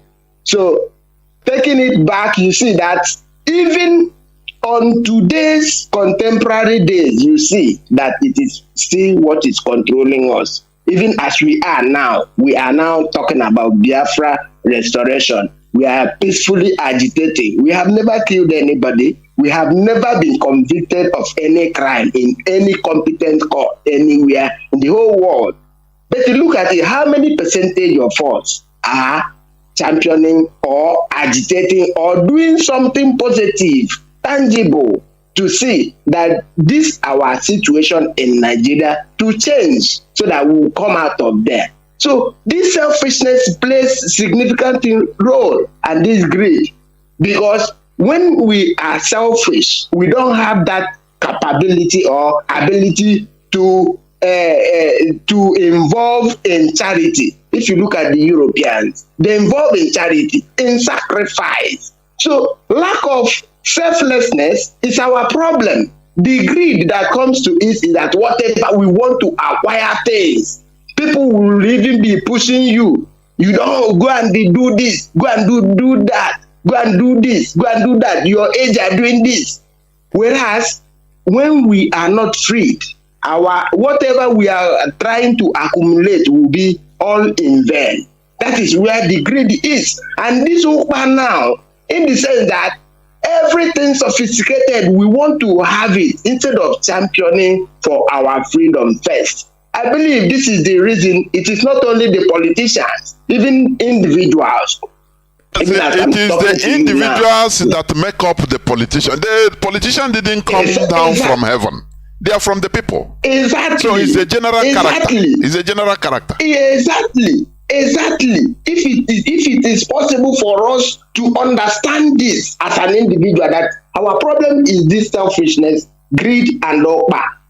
If you are very, very learned, you will not even be thinking about properties or land or all this, what you acquire or what the car you buy today. One day I was moving here in Malaysia, one guy saw Malaysian people, they just come out with their car, small boy. This guy tell me, nah, brother, see this car, this guy is carrier. I look at you and say, it's like you just come new.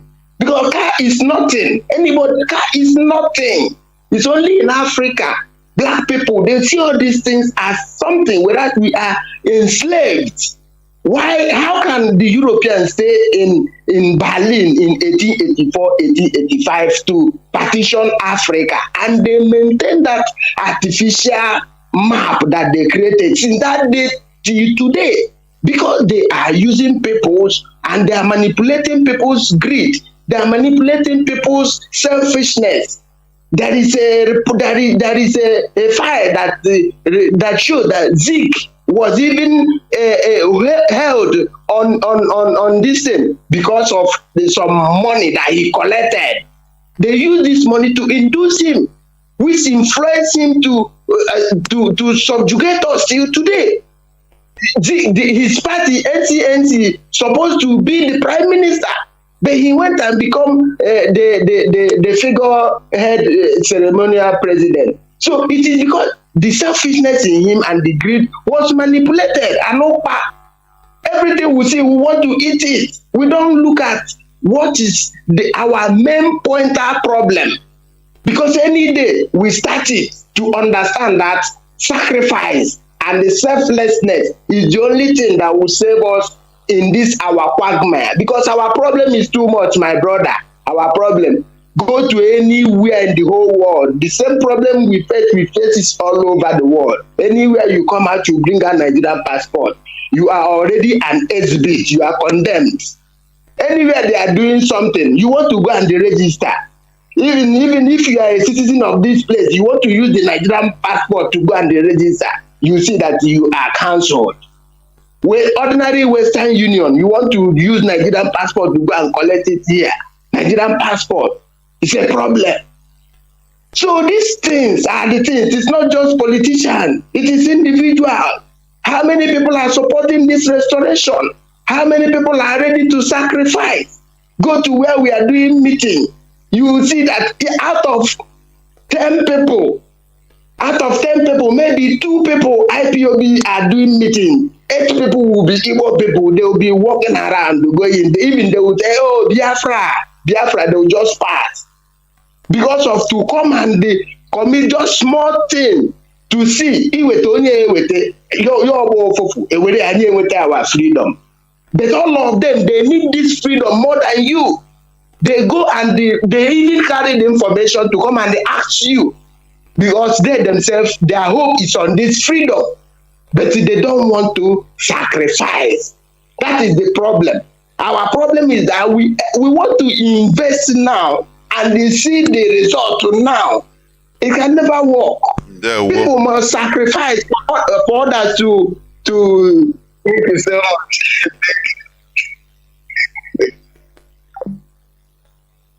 Ndewo Mazi, Ndewo. Is a collective problem.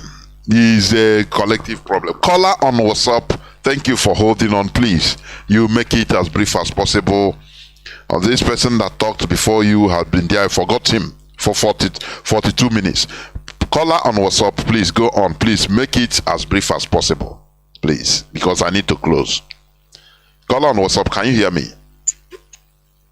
I didn't hear you, Ndewo. Mazi. Mazi. Udo drege. Adịghị iri ebuba nze n'ọba. Onweghị mgbe eji adịghị iri ebuba nze n'ọba. Ọhamadike Nnamdi Kanu ọgaranya ngada. Ọwa ọkụ emunye na-agba n'ụwa niile. Ana ọgba agwụ. Biafra enwere onwe ha n'elu ụwa. Ọkụ anweghị ike ịgbacha cha. Maka na ndị be anyị amaghị n'ọrụ maka na oru evuru anyị ka Jamaica ji na-eme exist ya na Haiti. Ndị be anyị amara ya. Mgbe na-ekene gị Maazị n'uche ị na-ebunye anyị na agbamume ị na-agba anyị n'ihe anyị na-eme. Ana m ekene gị. Asị mma wologo mmụọ mme ka njọ wologo ọkwụkwọ na njọ ka na-akwa n'ezi iru na asị na-egwu onu n'ọfọ na okwu nwere mkpochi. Olugbo na omume Maazị olugbo na omume ahịa nwa ha tụrụ ọdị ya ọ natagwo na onye ọbụla ga-eche aka ka ọ ghọrọ nke ma mma anụ oke n'ọhịa ngwere n'ụlọ. Ekene m nna anyị ukwu bịa gwa anyị okwu. Kene nwunye nwoke ndị ukwu gasịkwara okwu. Onwe onye nke kwuru okwu si n'ọwụ ndị warrant chief mere ajụ ihe niile eme n'elu ụwa. Ndị amejala ana. Ogbughị ndị amejala ana. Ha mejala ana. Ekwesịrị ejide ha amapụ isi. Onye ọwụna na-edefend warrant chief na ekwesịrị ejide ya amapụ ya isi ozugbo. Ekwesịrị okwu igbu oke. Cha. Maka na mgbala nwa ọgara aka n'ogbugbu ya agbalagwa anyị ihe. Ịghọtagwo? Anyị ga na-aga n'iru maka nọ n'iru ka oke nwe na-agba. Anyị akago mma na-abịa na a ga-agbachasị ọkọrị mmiri. Ogbughị. Anyị ka na-abịa. Ọhamadike kwuru si na anyị nwa ga-eje dikiri Biafra na ọgbọ kwụnyanwa. And o mechagbu ya ọpụta ife. O mechachagbu ya ọpụta ife. Ọ pụtagbu ife ọfụma. Onweghị ihe jizie n'ọnwa anyị nwe ime gịnị? Iwu idozi akwụkwọ anyị. Hinye isi ozigbo. Nụrụ ọgụ ya galazia. N'iru na-anụkwa ọgụ ya na-aga maka na ọgụ ihe a idozi ka anyị ga na-anụ ọgụ ya. Na-agbachi ogige maka onye ya bịa mebie. Onye ọwụna tiri isi anyị ekwe anya pịapịa. Onye ọwụna tiri isi anyị ekwe anya pịapịa. Anyị ekwesị ọkụ ine mmadụ anya n'iru cha. Ọnwa ajụjụ jụrụ ebe a. Kedu ịkpata ndị ajụjụ na-eme ajụjụ jụrụ ebe a nwa bụ nnukwu ajụjụ. Ọ bụghị obere ajụjụ. Ọ dị nnukwute omiri emi. Ọ bụ mmadụ niile ga-abịanwu n'igwu egwu ebe a bịaza gị. Ịghọtago maka na ajụjụ a achọba nchọ achọpụta nchọ onwe ihe ndị be anyị na-ekwu nwe n'okwu ndị be anyị na-ekwusị gị na achọba nchọ achọpụta nchọ ịghọtago so onye abịago ịchọpụta ya nwe nchọ kịta ịghọtago na a ga-akụwa ya bụ isi mmụọ ọ bụ ofu ahụ evuru anyị bụ ya bụ mbụ ofu ahụ evuru anyị emebikala anyị ihe ọ bụ egwu ndị yi awọrọ ya ọ bụ egwu na-atụ ndị yi awọrọ ya awọrọ ofu na be anyị o nwere ndị yi awọrọ ya ọ nwere ịma ahịa mara taa o nwere ndị yi awọrọ ya ụta ka ọ dụkwa ndị yi awọrọ nke ndị mishọn nke nụnwa ọ naga ha bụ odo n'isi ya ma mba ka ha ma a na-ekwe nwa ha nke ha nọcha n'isi ya ọwa wọrọ ka ihe ahụ efu owu nnukwute ụdọ ka ọwụ dịrị anya ọnnukwute ụdọ anyị atọfụ ọwụ na-atọfụghị ya anyị atọfụrịrị ya iwu ka ọwụ na anyị atọfụ ya kama a na-atọfụ ya ihe dị igbo ofu emere n'ụwa wee bụrụ nke koloni onye nwa ka ha jizi kịta onye ka Peter Obi fụtara ka ọ bịa gbagherie ihe ọ na-agbagheri ekene m nnukwu nna anyị na o vuvutego ihe niile ụfọdụ obele ka o wepụtara ịghọtago obele ka o wepụta egosi ha ka ndị be anyị fụ so n'ọbụ ihe na-atọ ọnụnwa uru ahụ evula anyị ka anyị esi wee mebi na kpọ onye anya wee nwee andụ ihe ga-eme anya wee udo n'obi anyị bụ na anyị nwere onwe anyị ọ bụ na anyị nwere onwe anyị eme anyị enwee udo n'obi wee chefuo onye uru anwa maka na anyị agba mbọ je chọpụta ebe ndị be anyị nọdụ ebe ọwụ na ha nọ anyị achọpụta ha ncha niile malụ ha ọgwụcha ntaramahụhụ anyị ga-enye ha nke ndị ụka ụda ha ga-eji nwa mechie ya bụ ihe na be anyị ndị nwere ya na-emeri onwe ha mana be anyị emechie maka na anyị ejighị ihe koloni wee gaa ntaramahụhụ anyị ga-ata ndị ụwa bụ na anyị ga-amachi ga azụ kpamkpam ha ụmụnne anyị chọrọ ya ma ha chọghị ya iwu ka ọ bụ Ndewo. Thank you very much. Ndewo, callers, and I know the way calls are flowing. Hey, I know. I want to close this program because I have another meeting to attend immediately, honestly speaking. Otherwise, I would have allowed because I see people are calling. The phone is buzzing. But I will not pick any other calls. I think we will continue this conversation. It's a conversation. We will continue because that is from there we understand our problems. Do you see just the revelation, the little revelation of Kwemese? Sometimes we act out of ignorance. That is why we need to have knowledge of history. What happened if this Mazi, our veteran, didn't reveal this type of thing? We wouldn't have known, and we will be fighting for him. Oh, he did. Okay, Kweme is no more.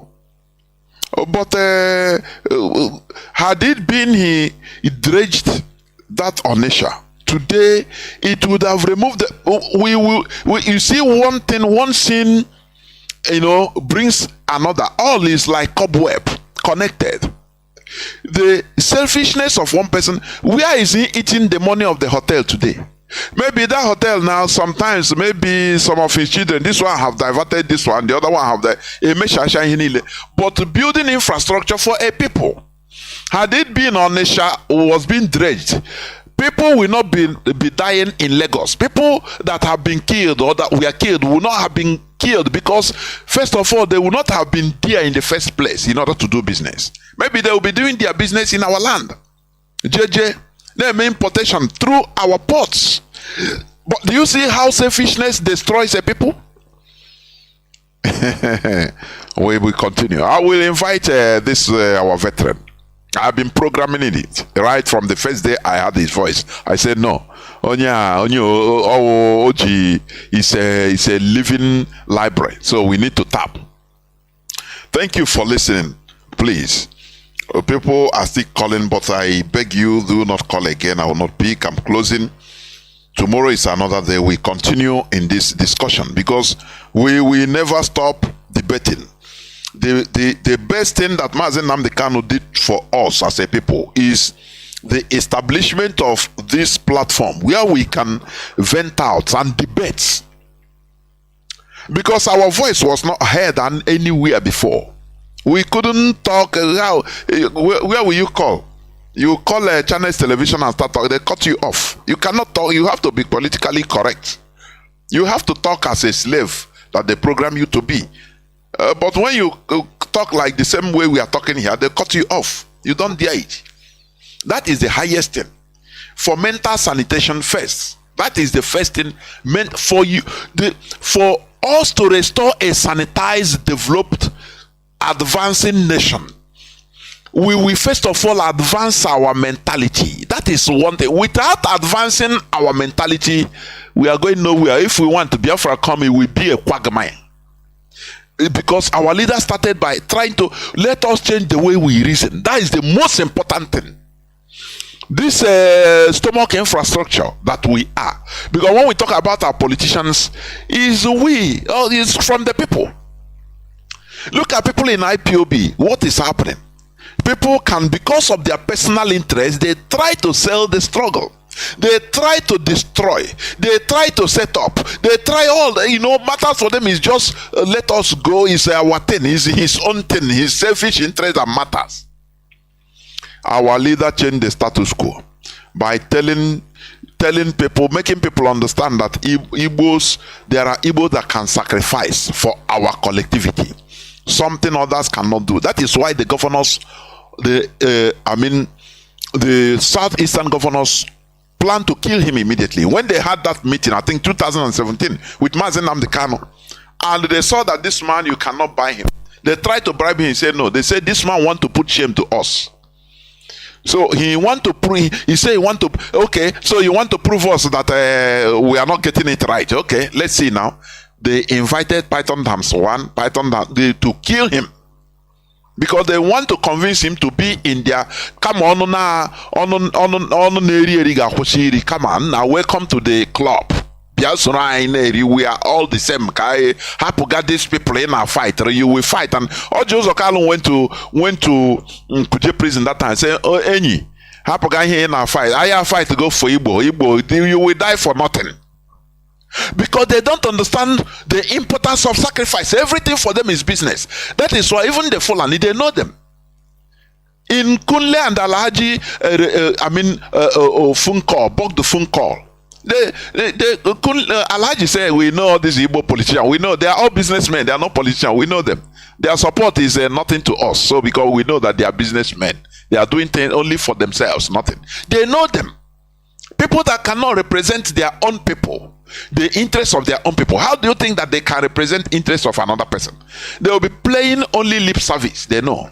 So, but we must continue. Thank you for listening. Biafra is our religion. Biafra is who we are. Tomorrow is another day. People that are calling, please, I beg I apologize. I will not take any other call. Tomorrow is another day. We will continue in this debate or this discussion. From here, Mazi, Jonathan, Chinedu, people are still calling. Let me off everything, please. From here, it is simply good evening.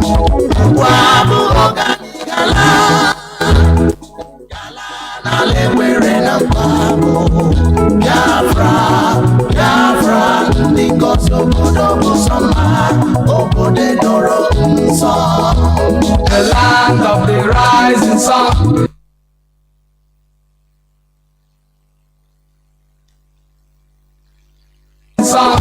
Is a home of